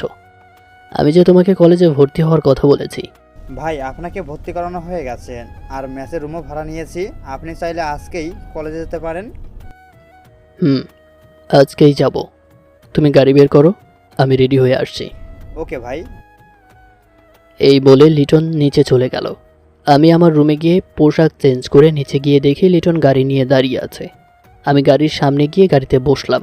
লিটন আমাকে বলল, ভাই আপনাকে আজকে দেখতে একবারে ভিন্ন রকম লাগতেছে। ভিন্ন রকম হওয়ারই তো প্র্যাকটিস করছি। তাই বলে এরকম খ্যাত সাজবেন? আর হ্যাঁ, সিটে আপনার বই রাখা আছে। আমি বইগুলো ব্যাগে ঢোকাতে ঢোকাতে বললাম, খ্যাত সেজে না গেলে তো আমাকে সবাই সন্দেহ করবে। ভাই আপনি একবারেই জিনিয়াস। আমরা প্রায় কলেজের কাছাকাছি চলে এসেছি। আমি লিটনকে একটু দূরে গাড়ি থামাতে বললাম। সে একটু দূরে গাড়ি থামায়। আমি গাড়ি থেকে নেমে ওকে পাঠিয়ে দিয়ে কলেজের দিকে যাচ্ছি। পরনে পুরনো ময়লা ভরানো প্যান্ট ও শার্ট, কাঁধে একটা ছেঁড়া পুরনো ব্যাগ, চোখে মোটা ফ্রেমের চশমা দেখে মনে হচ্ছে খ্যাত থেকে কামলা উঠে এসেছে। যাই হোক, আমি কলেজের গেট দিয়ে ভেতরে প্রবেশ করে বড় একটা নিঃশ্বাস ফেলে চারদিকে একবার করে চোখ বুলিয়ে নিয়ে সামনের দিকে হাঁটতে লাগলাম। হঠাৎ করে কিসের সাথে যেন ধাক্কা খেয়ে মাটিতে পড়ে গেলাম। মাটি থেকে উঠতেই একটা মেয়ে বলতে লাগলো, আরে ভাইয়া, আপনার লাগেনি তো? আসলে আমি সরি, দেখতে পাইনি। মেয়েটাকে কেমন যেন চেনা চেনা লাগছে। আরে, এই মেয়েটাকে তো কালকে আমি বাঁচিয়েছি, কিন্তু এ এখানে কি করছে? আমাকে চুপ থাকতে দেখে মেয়েটা আবার বলতে লাগলো, কি হলো ভাইয়া, উত্তর দিচ্ছেন না কেন? না, ইয়ে মানে, না লাগেনি। আর আপনার লাগেনি তো? না, লাগেনি। আচ্ছা, অনার্স তৃতীয় বর্ষের রুমটা কোন দিকে বলতে পারেন? আমার সাথে আসুন। আমি মেয়েটার সাথে গেলাম। মেয়েটা আমাকে অনার্স তৃতীয় বর্ষের রুম দেখিয়ে দিয়ে ও দ্বিতীয় বর্ষের রুমে চলে গেল। আমি ক্লাসরুমে প্রবেশ করে ফার্স্ট বেঞ্চেতে বসলাম। লক্ষ্য করলাম ক্লাসের সবাই আমার দিকে কেমন যেন আর চোখে তাকাচ্ছে। আমি সেদিকে লক্ষ্য না দিয়ে নিজের মতো বসে আছি। কিছুক্ষণ পর একটা ছেলে ক্লাসরুমে প্রবেশ করলো। ছেলেটাকে দেখতেই আমার শরীরটা কেমন যেন উৎফুল্লভাবে কেঁপে উঠল। 4 বছর আগে এই মুখটা দেখেছিলাম। 4 বছর আগে এই মুখটাই আমাকে অনেক অনুপ্রেরণা, শক্তি ও সাহায্য করত, অনেক ভালোবাসত। আজ কতদিন পর সেই চিরচেনা মুখটাকে আমি দেখলাম। মুখটা যে আর কারোর মুখ নয়, আমার প্রিয় বন্ধু মামুনের। মামুন আমার কাছে এসে বলল, এক্সকিউজ মি, একটু সরে বসুন। আমি একটু সরে গেলে মামুন আমার কাছে বসলো আর হাসি মাখা মুখটা দিয়ে আমাকে বলল, হাই, আমি মামুন, তুমি? আমি নাঈম আহমেদ নয়ন। আমি নয়ন কথাটা বলাতে এক নিমেষেই মামুনের উজ্জ্বল ও হাসিমাখা মুখটা কালো হয়ে গেল। চোখ দুটো অশ্রু ভরায় টলমল করতে লাগলো। মনে হয় এখনই বৃষ্টিপাত হবে। মামুনের এরকম অবস্থা দেখে আমার ভীষণ কষ্ট হতে লাগলো। তবুও কষ্টগুলো চেপে রেখে মামুনকে বললাম, কি হলো মিস্টার মামুন, কই হারিয়ে গেলেন? কই না তো। ও। আমরা দুজনেই চুপ হয়ে গেলাম। কিছুক্ষণ পর স্যার এসে আমার পরিচয় নিয়ে ক্লাস শুরু করতে লাগলো। একে একে সবকটি ক্লাস শেষ করে বাইরে বেরিয়ে এসে কলেজের মাঠ দিয়ে হাঁটছি। হঠাৎ করেই পেছন থেকে কে যেন ডাক দিল। পেছনে তাকিয়ে দেখি মামুন। আমি একটু দাঁড়িয়ে পড়লাম। মামুন আমার কাছে এসে বলল, নাইম, তোমার বাসা কোথায়? আমার বাসা অনেক দূরে, আমি কলেজের মেসে থাকি। ও, তোমাকে দেখতে আমার বন্ধুর মতো লাগে। তাই নাকি? তো আমাকে কি আপনার বন্ধু করা যায় না? কেন না, অবশ্যই। ওকে বাই, কালকে কথা হবে। এই বলে আমি মেসে গিয়ে গোসল করে খাওয়া দাওয়া করে ফোনে রাত 9টার অ্যালার্ম দিয়ে ঘুমিয়ে পড়লাম। অন্যদিকে প্রিন্স প্রতিদিন তার লোকদের মৃত্যুর খবর শুনে টেনশনে পড়ে যায়। সে তার সমস্ত লোকদেরকে একত্র করে তার অজানা শত্রুকে বের করার পদক্ষেপ নেওয়ার জন্য। সে তার সমস্ত লোকদের বলেছে আগামী 72 ঘন্টার মধ্যে ওই অজানা শত্রুর সম্পর্কে সে সব ডিটেলস চায়। প্রিন্সের কথায় তার লোকেরা তন্ন তন্ন করে বাংলাদেশের সমস্ত অলিগলিতে খুঁজতে চলেছে অজানা শত্রুটার সব ডিটেলস সহ তাকেও। রাত 9টায় ফোনের অ্যালার্মের শব্দে আমার ঘুমটা ভেঙে যায়। আমি ঘুম থেকে উঠে ফ্রেশ হয়ে খাওয়া দাওয়া করে মেসের বাইরে রাস্তার মোড়ের দোকানে 1 কাপ চা খেয়ে 1 প্যাকেট সিগারেট নিলাম। তারপর রাস্তা দিয়ে হেঁটে চলেছি কলেজের দিকে। মেস থেকে কলেজ বেশি দূরে না, হেঁটে গেলে 2 মিনিট লাগবে। আমি হেঁটে হেঁটে কলেজের গেটে গিয়ে দেখি গেটটা খোলা। গেটের কাছে যে দারোয়ান ছিল সে নাক ডেকে ঘুমাচ্ছে। আমি পা টিপে টিপে আস্তে আস্তে করে কলেজের ভেতরে ঢুকলাম। কলেজের ভেতরে ঢুকে দেখি একটা রুমে আলো জ্বলছে। আমি ধীরে ধীরে ওই রুমটার কাছে গিয়ে দরজার আড়ালে লুকিয়ে দেখলাম 10 থেকে 12 জন লোক মিলে বসে হিরোইন নিচ্ছে আর কি যেন বিষয়ে কথা বলছে। ওদের মধ্যে থেকে একটা লোককে আমার কেমন যেন চেনা চেনা লাগছে। আরে, এ তো লাবু, প্রিন্সের লোক। এরা কি কথা বলা বলি করছে? আমাকে তো শুনতেই হবে। সাকিব নামে একটা ছেলে লাবুকে বলতে লাগলো, লাভু ভাই, শুনছি দেশে নাকি নতুন এক কিং এসেছে। সে নাকি প্রতিদিন আমাদের লোকদের মেরেই চলেছে। ঠিকই শুনেছিস, কিন্তু ওই কিং প্রিন্স ভাইয়ের হাত থেকে আর বেশি দিন বাঁচতে পারবে না। ভাই, ঠিকই বলছেন। ওই নতুন কিংয়ের মরার সময় হয়ে এসেছে। আমি ওদের এসব কথা শুনছি আর মুসকে মুসকে হাসছি। মনে মনে বলছি, আমার মরার সময় নয়, বরং প্রিন্সের আর তার লোকদের মরার সময় এসে গেছে। আমি আর ওখানে না থেকে ম্যাচে এসে শুয়ে পড়লাম। সকাল 7টায় ঘুম থেকে উঠে ফ্রেশ হয়ে খাওয়া দাওয়া করে কালকের মতো ঢিলাঢালা প্যান্ট ও শার্ট, মোটা ফ্রেমের চশমা আর পুরাতন একটা ব্যাগ নিয়ে কলেজের দিকে যেতে লাগলাম। কলেজের গেট দিয়ে ভেতরে ঢুকে চারপাশে একবার চোখ বুলিয়ে নিয়ে ক্লাসের দিকে যেতে লাগলাম। তখনই পেছন থেকে মেইলি কণ্ঠে কে যেন মিস্টার কামলা বলে ডাক দিল। আমি ডাকটা শুনে বেশ চমকে গেলাম। তাহলে কি কলেজের সবাই আমাকে চিনে ফেলেছে? না, আমাকে তো কেউই চিনতে পারবে না। আমাকে চুপচাপ দেখে পেছন থেকে আবার বলে উঠল, ওই মিস্টার কামলা। আমি পেছনে ঘুরে মেয়েটিকে দেখতেই চমকে যাই। এই মেয়েটাই তো হলো তাসনিয়া। ও কি তাহলে আমাকে চিনে ফেলেছে? আমি আমার মনটাকে বোঝালাম যে আমাকে কেউই চিনতে পারবে না, কেননা আগের চেয়ে আমার চেহারায় অনেকটাই বদলে গেছে। ধরনটা আগের মতো হলেও কেউ চিনতে পারবে না। আমি তাসনিয়াকে উদ্দেশ্য করে বললাম, জি আপু, আমাকে বলছেন? তোকেই ডাকতেছে। এখানে তুই ছাড়া কি কামলা টাইপের কেউ আছে? আচ্ছা, তুই কি কলেজে নতুন? জি আপু, আমি নতুন, কালকেই এই কলেজে ভর্তি হয়েছি। ও, তুই কি আমাকে চিনিস? আমি কে? জি না। আমি হলাম এই বিভাগের উচ্চ ও সবচেয়ে টপ বিজনেসম্যান রফিক আজাদের মেয়ে। কলেজে সবাই আমাকে সম্মান দিয়ে চলে, সবাই আমার কথা মতো চলে। আজ থেকে তুইও আমার সম্মান দিয়ে চলবি। জি আপু। এখন যা, যখন দরকার হবে তখন তোকে ডাকবো। এই বলে যখনই আমি চলে যাব তখনই ঠাস ঠাস করে তাসনিয়া আমার গালে কষে কয়েকটা থাপ্পড় মারল। আমি মাথা নিচু করে দাঁড়িয়ে বললাম, আপু আমাকে মারলেন কেন? তোকে মারবো না তো আদর করব? যখন আমার এখান থেকে চলে যাবি তখন যে সালাম দিতে হবে এটুকু জানিস না? এখন আমায় সালাম দিয়ে এখান থেকে চলে যা। আমি মাথা নিচু করে তাসনিয়াকে সালাম দিয়ে ক্লাসের দিকে যেতে লাগলাম। ক্লাসের দিকে যাচ্ছি, মুচকে মুচকে হাসছি আর মনে মনে বলছি, মিস তাসনিয়া, আমাকে যদি তুই চিনতি তবে এরকম থাপ্পড় মারা তো দূরের কথা, আমার সাথে উঁচু গলায় কথা বলার সাহস পেতি না। আমি ক্লাসরুমে গিয়ে দেখি মামুন প্রথম সিটে বসে আছে। আমি যাওয়াতে মামুন একটু সরে বসলো। আমি সিটে বসে মামুনকে বললাম, কেমন আছো? ভালো, তুমি কেমন আছো? আলহামদুলিল্লাহ, ভালোই আছি। আমরা কথা বলছি তখনই একটা মেয়ের দল ক্লাসে প্রবেশ করলো। তাদের মধ্যে তাসনিয়াও ছিল। তাসনিয়া আমাকে ক্লাসে দেখে অবাক হয়ে বলল, আরে মিস্টার কামলা, আপনি এই ক্লাসে? তাসনিয়া আমাকে মিস্টার কামলা বলাতে মামুন বাদ দিয়ে ক্লাসের সবাই হো হো করে হেসে উঠল। আমি মাথা নিচু করে বললাম, জি আপু, আমি এই ক্লাসেই নতুন ভর্তি হয়েছি। ও, ভালো, ভালো করে পড়াশোনা করবে কেমন? মামুন সাহেবের আগে বন্ধু মিস্টার কামলা। তাসনিয়া এই কথা বলাতে মামুন রেগে গিয়ে তাসনিয়াকে বলল, তাহাসিনা, নয়নের নামে বাজে কথা বলবে না। কুল ডাউন মিস্টার কামলা, কুল ডাউন মামুন সাহেব। সরি মিস্টার কামলা, মামুন সাহেবের প্রিয় বন্ধু নয়নের মতো আবার কাউকে খুন করো না। সে কিন্তু তোমার মতোই কামলা। ও হাবাগোবা ছিল, তার ওই হাবাগোবার মধ্যে যে একটা খুনি লুকিয়ে থাকবে সেটা কখনো ভাবিনি। সে আমার বান্ধবী রিয়াকে তার বাসায় কিডন্যাপ করে নিয়ে গিয়ে ধর্ষণ করে খুন করে দিয়েছে। পরবর্তীতে তার ফাঁসিও হয়ে গেছে।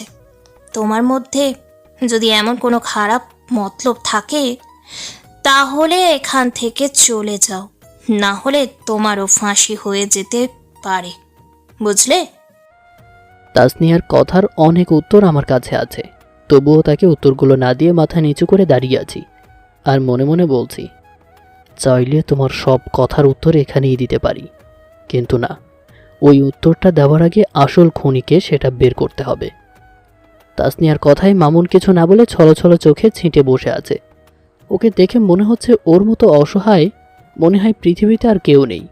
ইতিমধ্যেই স্যার ক্লাসে চলে আসলো আর তাসনিয়া গিয়ে তার ছিটে বসলো। স্যার এসে ক্লাস করাতে লাগলো।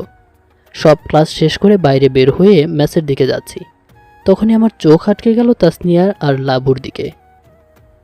আমি দেখছি তাসনিয়া আর লাবু কি নিয়ে যেন কথা কাটাকাটি করছে। একসময় তাসনিয়া লাবুর গালে কষে একটা থাপ্পড় মেরে বসে আর লাবুর রাগে ফুঁসতে ফুঁসতে ওখান থেকে চলে যায়।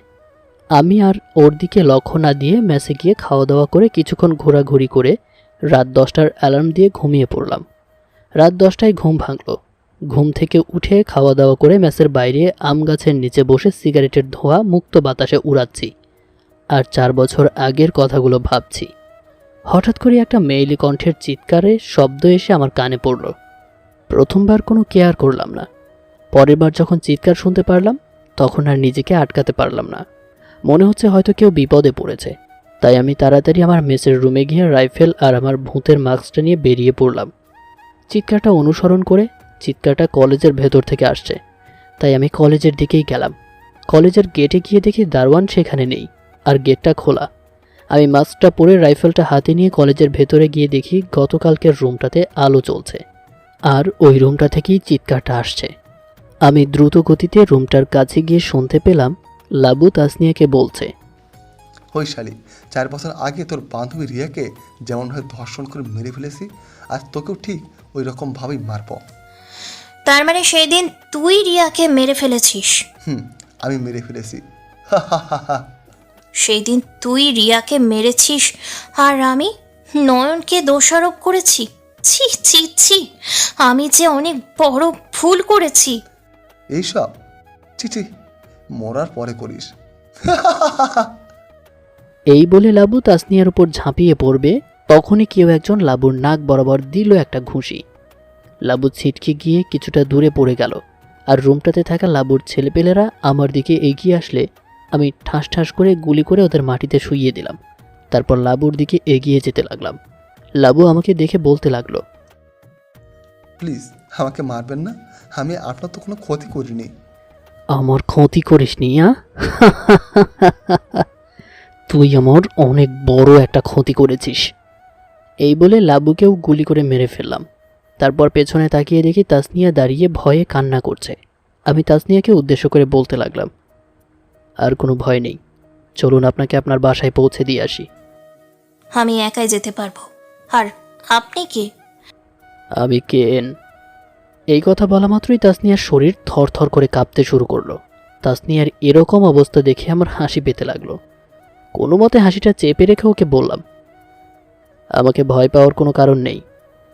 এই বলে আমি মেসে গিয়ে লিটনকে ফোন করে লাবুর লাশটিকে আমার টাইটেল দিয়ে কলেজের মাঝের একটা গাছে লটকাতে বললাম। তারপর রুমে গিয়ে শুয়ে পড়লাম।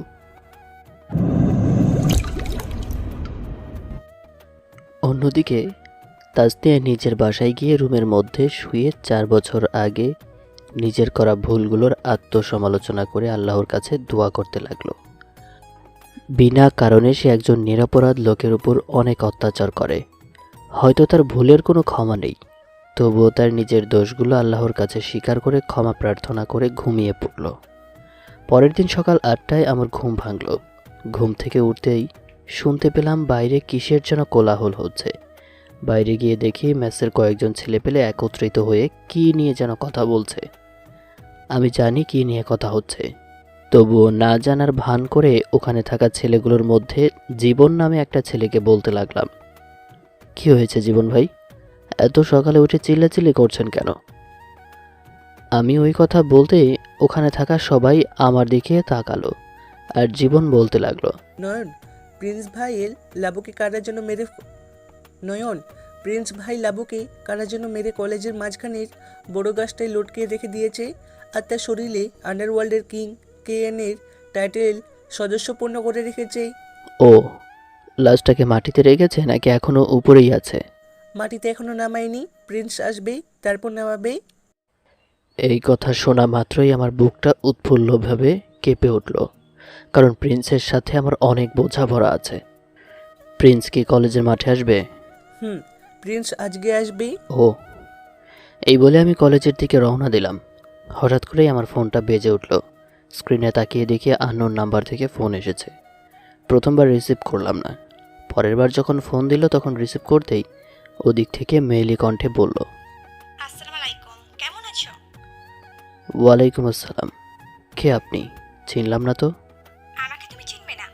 তো ফোন দিলেন যে? আমি তো তোমাকে চিনি, তাই ফোন দিয়েছি। ভালো করেছেন। এখন কিছু বলবেন নাকি ফোনটা রেখে দিব? আরে দাঁড়ান দাঁড়ান, দাঁড়িয়েই তো আছি। ফাইজলামো করছেন? আপনি কে যে আপনার সাথে ফাজলামো করব? কিছু বললে বলেন। আপনার কি জিএফ আছে?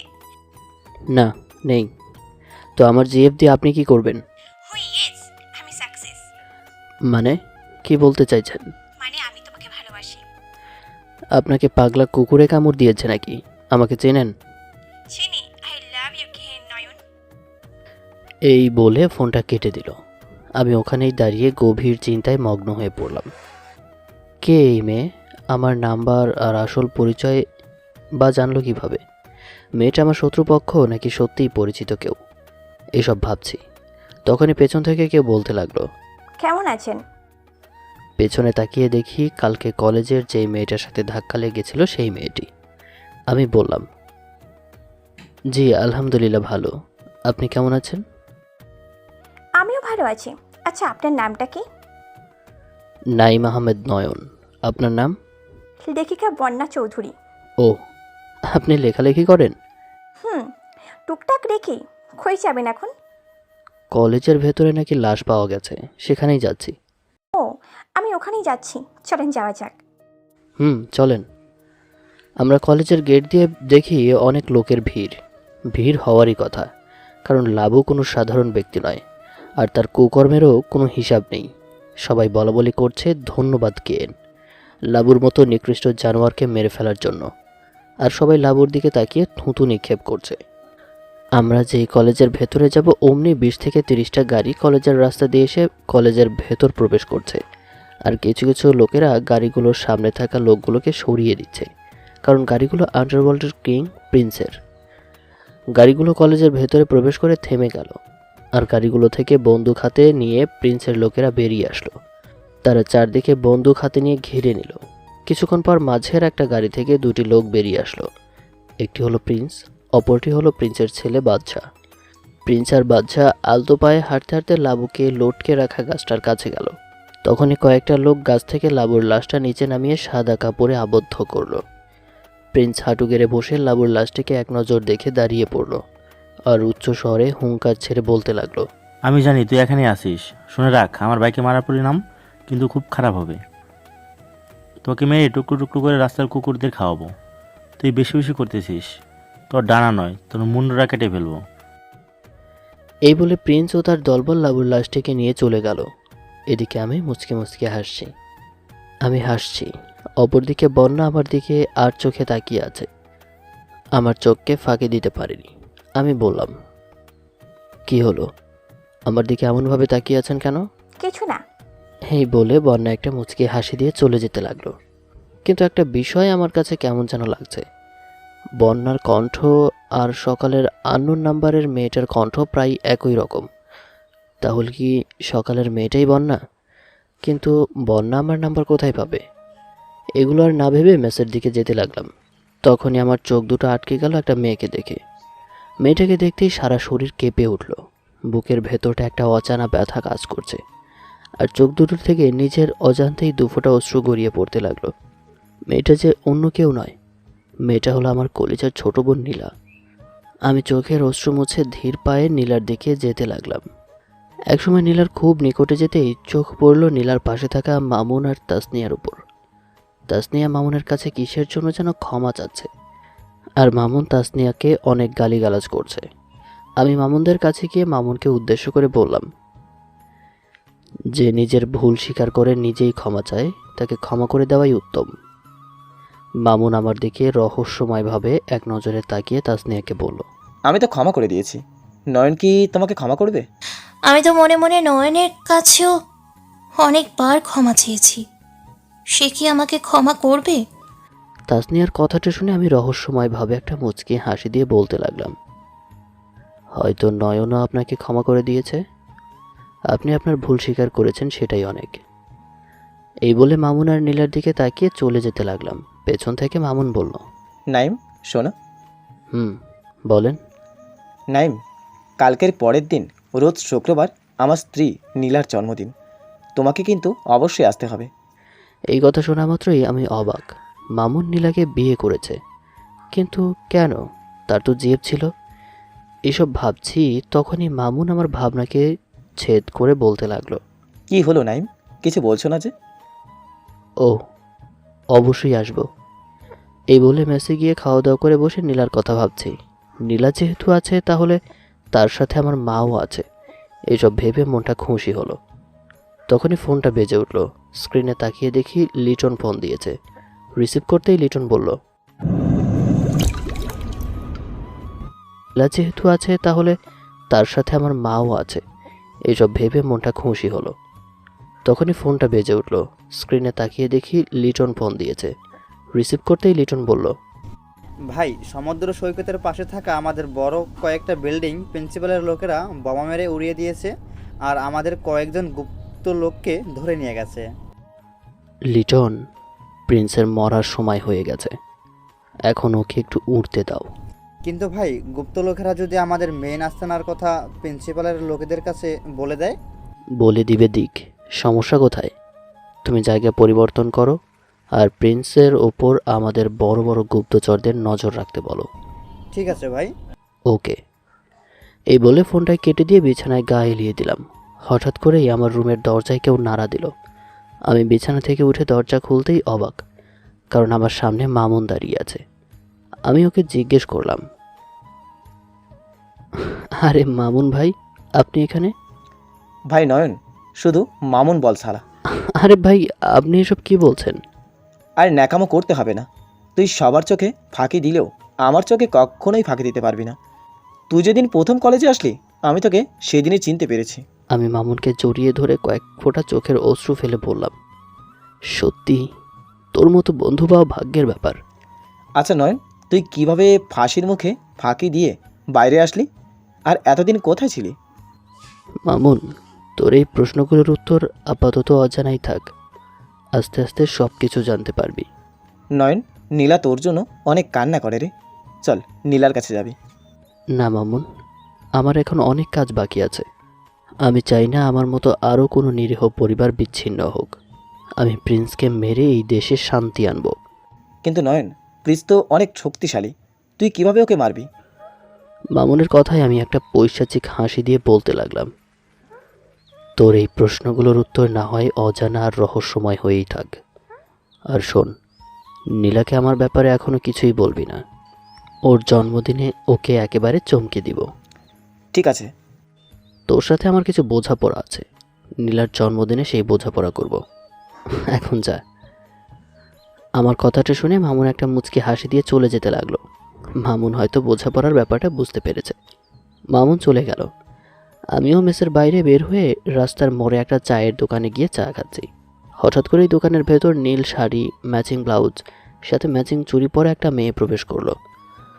মেয়েটাকে দেখতেই আমার বুকের ভেতরটা কেঁপে উঠল। মেয়েটাকে আমি চিনি, এর আগেও আমাদের দেখা হয়েছিল, কিন্তু আগের দেখা আর এখনকার দেখার মধ্যে একটা গভীরতা আছে।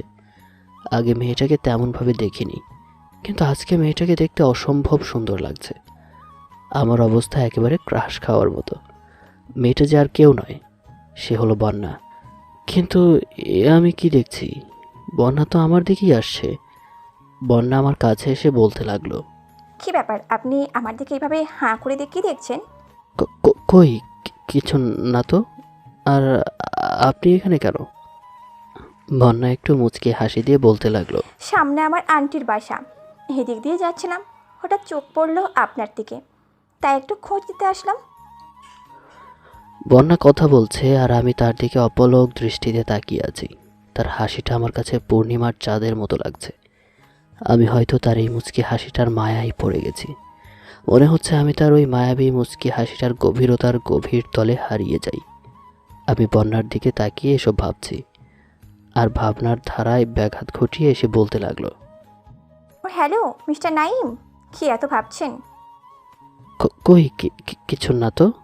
ওকে বাই, কালকে কলেজে দেখা হচ্ছে। বাই, ভালো থাকবেন।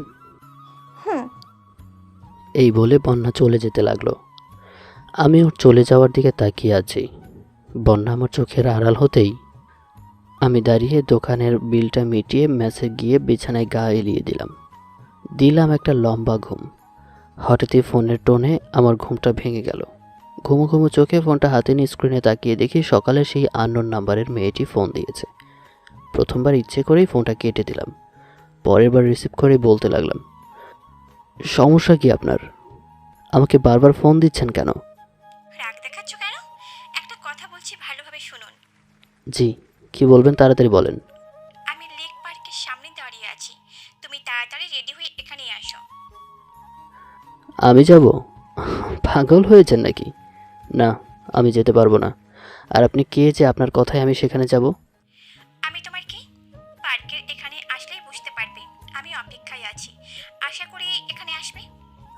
এই বলে মেয়েটা ফোন কেটে দিল।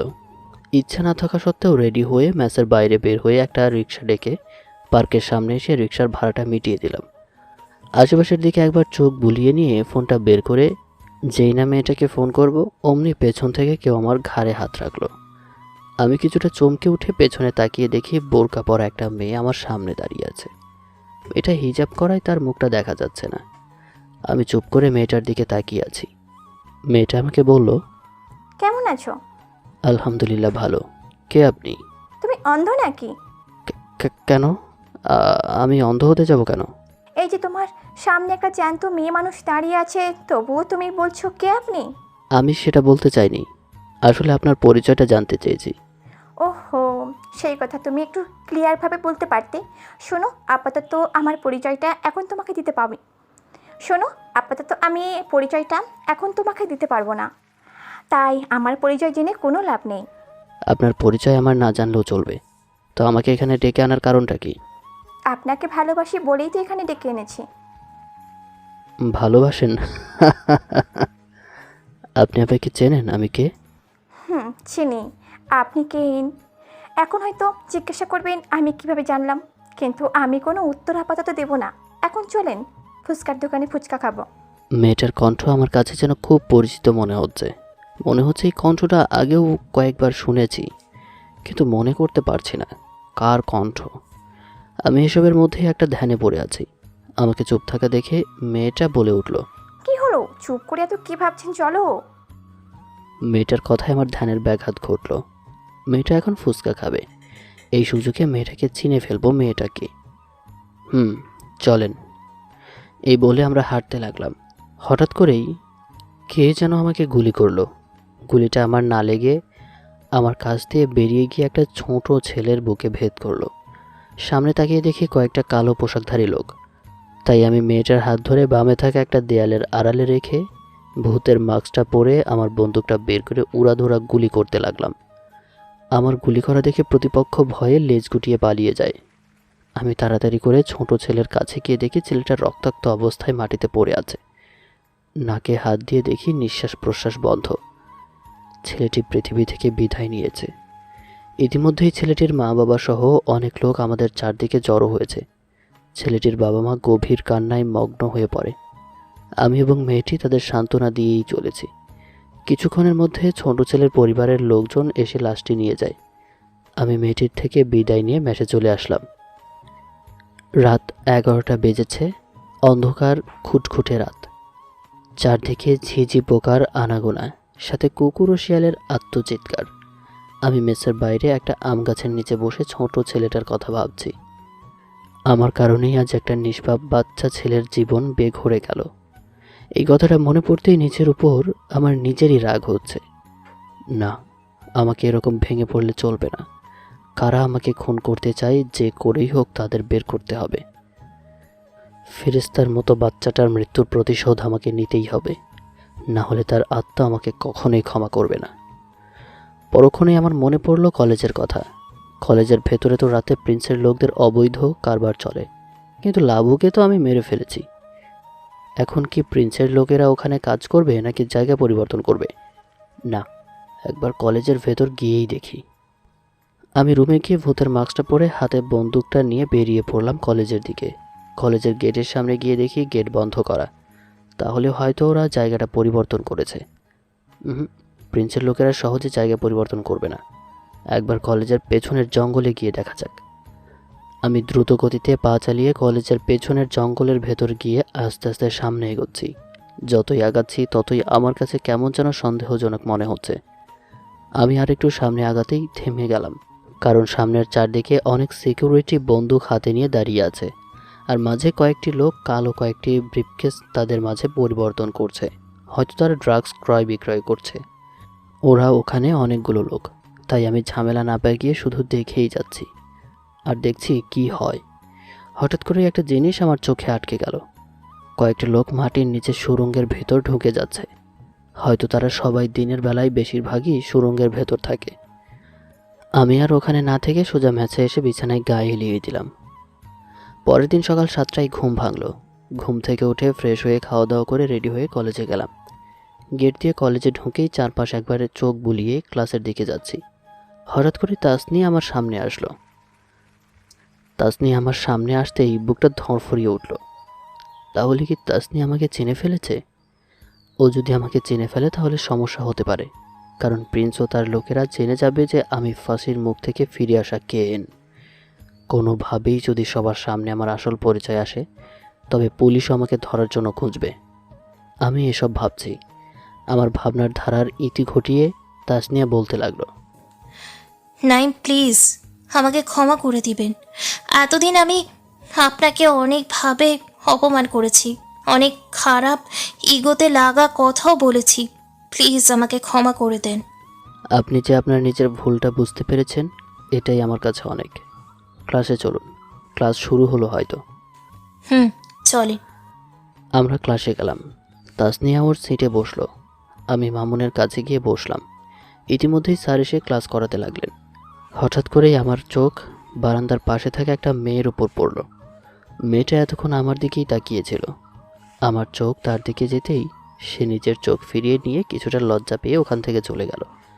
মেয়েটা যে অন্য কেউ নয়, সে হলো বন্যা। আমি অন্যমনস্ক হয়ে জানালার দিকে তাকিয়ে আছি। তখনই স্যার উচ্চস্বরে আমাকে বলে উঠল, এই ছেলে দাঁড়াও।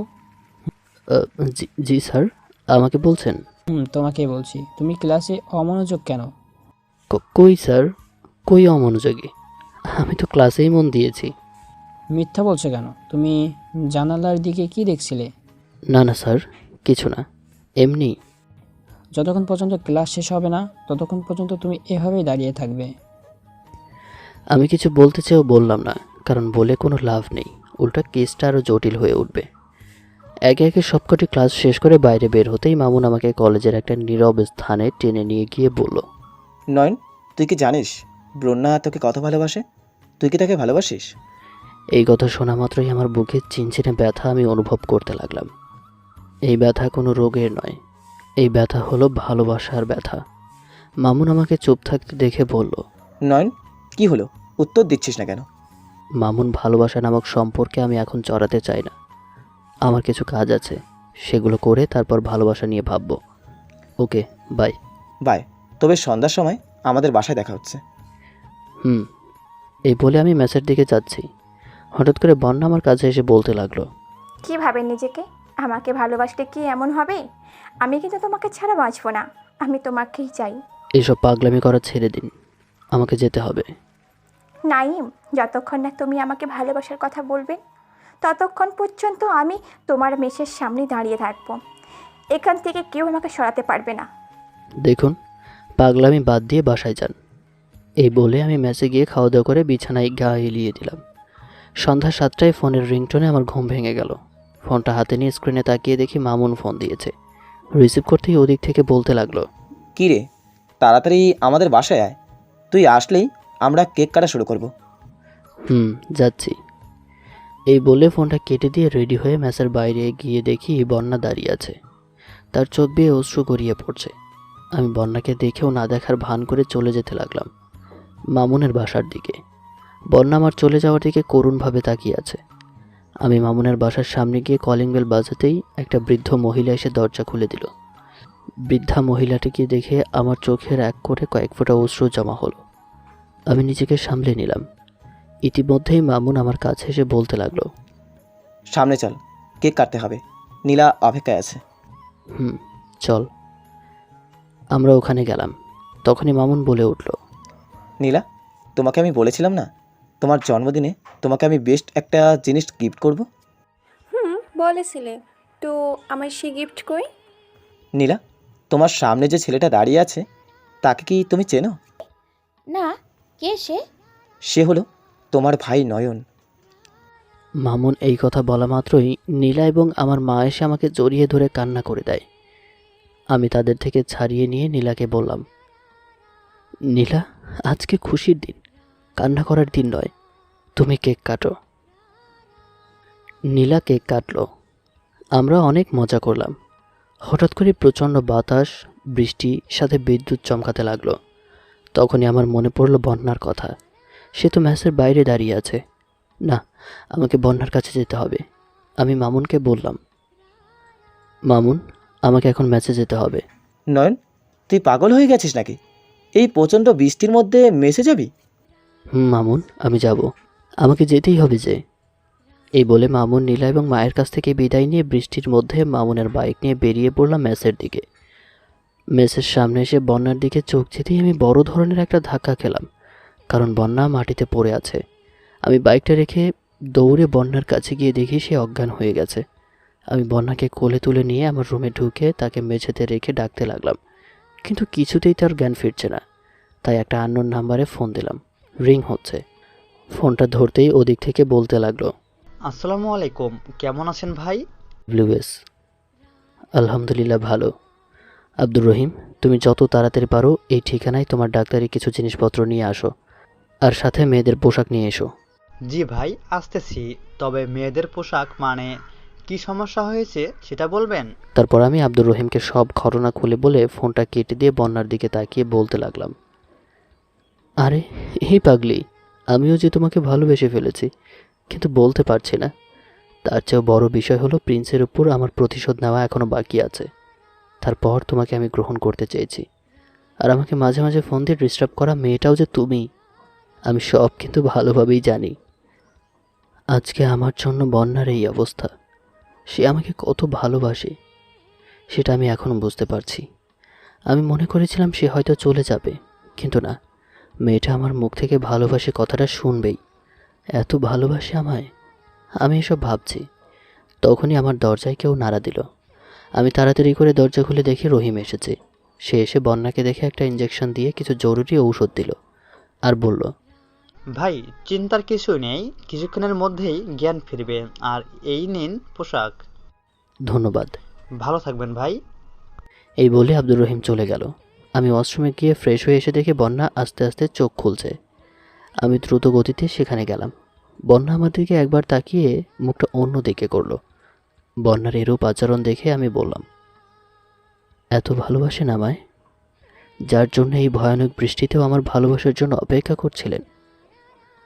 আমার কথাগুলো শুনে বন্যা আমার দিকে এক নজর তাকিয়ে বলল, অনেক বেশি ভালোবাসি। তবে আমিও একজনকে অসম্ভব ভালোবাসি। কাকে ভালোবাসেন? কে সে? আপনাকে অসম্ভব ভালোবাসি। এই কথা বলাতেই বন্যা আমার দিকে তাকিয়ে মুখের এক কোণে বিস্ময়কর হাসি নিয়ে আমায় জড়িয়ে ধরল। আমি তাকে ছাড়িয়ে নিয়ে বললাম, এই নাও কাপড়, এখন যাও ফ্রেশ হয়ে এসো। এই পোশাকগুলো আবার কই পেলি? আমার প্রাক্তন বউয়ের। বেশি কথা না বলে ফ্রেশ হয়ে এসো। যাচ্ছি। এই বলে বন্যা ফ্রেশ হতে গেল। আমি বিছানাতে গা এলিয়ে দিলাম। এখনও প্রচুর পরিমাণে বৃষ্টি হচ্ছে, সাথে বিদ্যুৎ চমকানোর শব্দ। কিছুক্ষণ পর বন্যা ওয়াশরুম থেকে ফ্রেশ হয়ে শাড়ি পরে বাইরে বের হলো। দেখতে একদম নতুন বউয়ের মতো লাগছে। এই রহিমটাও না পারেও বটে, ওর বউয়ের শাড়ি আনছে মনে হয়। আমি বন্যার দিকে এক ধ্যানে তাকিয়ে আছি। বন্যা আমার কাছে এসে লজ্জা মাখা মুখটা নিয়ে বলল, কি দেখছো এমন করে? তোমাকে। যা, কি যে বলো না। আমার ভেতরটা মনে হয় বন্যাকে আকর্ষণ করছে। আমার ভেতরে তার জন্য অন্য একটা ফিলিংস হচ্ছে। আমি বিছানা থেকে উঠে বন্যার কোমরে হাত দিয়ে আমার খুব নিকটে টেনে আনলাম। তার শ্বাস প্রশ্বাস আমার অঙ্গ ভেদ করলো। আমি দিশেহারা পাগলময় হয়ে গেলাম। আমার চোখ গেল বন্যার ঠোঁট জোড়ার দিকে। তার ঠোঁট কাঁপছে, মনে হয় আমার ঠোঁটকে চুম্বকের মতো আকর্ষণ করছে। আমি সহ্য করতে না পেরে আমার ঠোঁট জোড়া তার ঠোঁটের সাথে এক করে দিলাম। বন্যা আমাকে ধাক্কা দিয়ে বিছানায় ফেলে দিয়ে অন্যদিকে তাকিয়ে বলল, নাইম, আমাকে এখন যেতে হবে। এই বৃষ্টির মধ্যে যাবে? বৃষ্টি এখন থেকে গেছো। চলো এগিয়ে দিয়ে আসি। না, লাগবে না। সামনে আন্টির বাসা, যাবো তো। এখন থেকে এখানেই থাকবো। ও, ভালো থেকো। বাই, আল্লাহ হাফেজ। এই বলে বন্যা চলে গেল। আমি মেসের বাইরে বের হয়ে রাস্তার মোড়ের চায়ের দোকানে বসে চা খেয়ে বিলটা দিয়ে মেসের দিকে ফিরছি। হঠাৎ করেই একটা আওয়াজ এসে আমার কানে পড়ল। কারা যেন আড়াল থেকে চুপি সরে বলছে, বস, আপনি জেনে গেছেন কেএন এর খবর? সে কলেজেই আছে নাইম নামে ছদ্মবেশে, আর আপনি তার পিকও পেয়ে গেছেন। এই কথাটা শোনা মাত্রই আমি দৌড়ে ম্যাচে চলে গেলাম। ফোনটা বের করে লিটনকে ফোন করে বললাম, লিটন, আজকে রাতেই যে করে হোক কলেজের মাঠের ঠিক মাঝখানে রিমোট বোম ফিট করবি। আর হ্যাঁ শোন, জি ভাই বলেন। কম পাওয়ারই বোমা সেট করবি, যাতে বড় কোনো ক্ষতি না হয়। ভাই বুঝেছি। আর হ্যাঁ শোন, কালকে আমাদের বড় বড় মাফিয়া লিডারদের নিয়ে কলেজের মাঠে আসবি। কালকে প্রিন্স নাকি আমাকে মারতে আসবে। কি বলেন ভাই, ওরা আপনাকে চিনবে বা কি করে? আমি আপাতত ওসব কিছু জানি না, জরুরি ইনফরমেশন পেলাম তাই তোকে জানালাম। আর হ্যাঁ, যা করবে সাবধানে। Okay bye. ওকে ভাই, ভালো থাকবেন। এই বলে ফোনটা কেটে দিয়ে খাওয়া দাওয়া করে ঘুমিয়ে পড়লাম। ফজরে আজানের সময় ঘুম ভাগলো।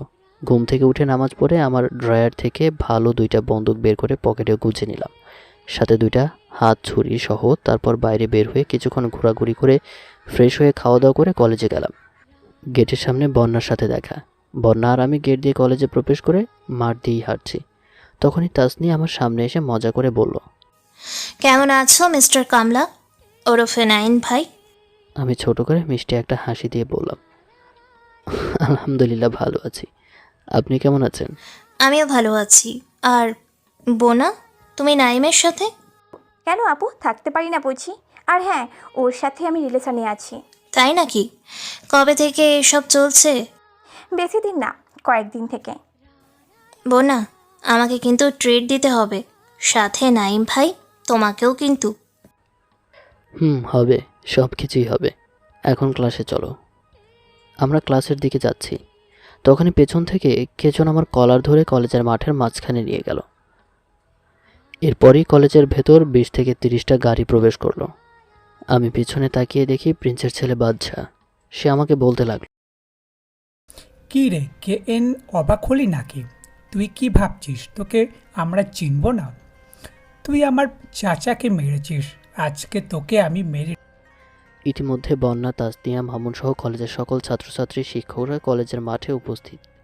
তার চারপাশে প্রিন্সের লোকেরা ঘিরে রেখেছে। মাঝের একটা গাড়ি থেকে প্রিন্স বের হয়ে বলতে লাগলো, তোকে আমি বলেছিলাম না, তোকে আমি মেরে টুকরো টুকরো করে কুত্তা দিয়ে খাবো। আজকে তো শেষ দিন। প্রিন্সের কথা শুনে আমার চোখ দুটো রক্তের মতো লাল বর্ণ ধারণ করলো। আমার শ্বাস প্রশ্বাস নেওয়াটা সিংহের মতো গর্জন করতে লাগলো। আমি উচ্চস্বরে চিৎকার দিয়ে পৈশাচিক হাসিতে মেতে উঠলাম। আমার হাসি দেখে বাচ্চা, প্রিন্স সহ কলেজের উপস্থিত থাকা সবাই অবাক। সবাই ভাবছে কেন হয়তো মৃত্যুর শোকে পাগল হয়ে গেছে। আমি প্রিন্সকে বলতে লাগলাম, প্রিন্স, আজকে আমার মৃত্যু নয়, বরং তোর মৃত্যু অনিবার্য। চারপাশে তোর লোকদের দিকে তাকিয়ে দেখ। প্রিন্স ওর লোকদের দিকে তাকানোর আগেই ওর সবগুলো লোক গুলিবিদ্ধ, রক্তাক্ত, প্রাণহীন দেহগুলো মাটিতে পড়ে যায়। তা দেখে প্রিন্স আর বাচ্চা ভয় পেয়ে আমার পায়ে কান্না করতে লাগলো। আমি ওদেরকে বললাম, এইটুকুতেই তোর কাহিনী খতম? এখনও তো মাঠের মাঝের জায়গাগুলোর বোমাগুলো ফাটানোই হয়নি। ভাই, আমাদের ক্ষমা করে দিন। ক্ষমা? তোদের? তোদের ক্ষমা করলে গরিব, অসহায়, ধর্ষিতা বোনদের অসম্মান করা হবে। আর তোদের অত্যাচারে যে মানুষগুলো মৃত্যুবরণ করেছে তাদের আত্মা আমাকে কখনোই ক্ষমা করবে না। This time you have to die. এবার তোদের মরতে হবে। এই বলে ঠাস ঠাস করে গুলি করে ওদেরকে পরপারে পাঠিয়ে দিলাম। কলেজের সবাই আমার দিকে তাকিয়ে আছে। আমি সবার উদ্দেশ্যে বললাম, আর কোনো ভয় নেই। মাদক জাতীয় কোনো কিছু আর এই কলেজে চলবে না। আর কোনো মা বোনদের ইজ্জতহানি হবে না। কোনো ছেলে মেয়েকে পরিবার থেকে বিচ্ছিন্ন হতে হবে না। প্রিন্স নামের অত্যাচারী পশুটাকে পৃথিবী থেকে বিদায় করে দিয়েছি। আর একটা কথা না বললেই নয়, আমি হলাম আপনাদের কলেজের কামলা ছেলেটি, যাকে 4 বছর আগে মিথ্যা মামলায় ফাঁসিতে ঝুলাতে চেয়েছিল প্রিন্সের ভাই লাবুসহ আরও অনেক মানুষ, কিন্তু পারেনি, কারণ একজন মহৎ মানুষ আমাকে ফাঁসির মুখ থেকে বাঁচিয়ে নিয়েছে আর অন্যায়ের বিরুদ্ধে রুখে দাঁড়ানোর সাহস জুগিয়েছে। উনি আমাকে আজকে একজন বড় মাফিয়া বানিয়েছে। অনেকেই হয়তো আমাকে এখনও চিনতে পারেননি। আমি হলাম নয়ন, আপনাদের সুপরিচিত মিস্টার কামলা। এই বলে দীর্ঘ একটা নিঃশ্বাস ফেললাম। কলেজের সবাই আমার দিকে অবাক দৃষ্টিতে তাকিয়ে আছে। সবাই হয়তো ভাবছে কামলা ছেলেটি কিভাবে মাফিয়া হতে পারে, কিন্তু বাস্তবেই সে তো মাফিয়া। কলেজের সবাই আগের কৃতকর্মের জন্য আমার কাছে ক্ষমা চায়। আমিও তাদের ক্ষমা করে দিয়েছি। স্যার ঘোষণা দেয় যে আজকে কলেজ এ পর্যন্তই সমাপ্ত। সবাই নিজ নিজ বাসায় চলে যায়, শুধু বন্যা আর মামুন বাদ দিয়ে। মামুন আমার কাছে এসে বলল, নয়ন, এখন তো তোর সমস্যা নেই বাসায় যেতে।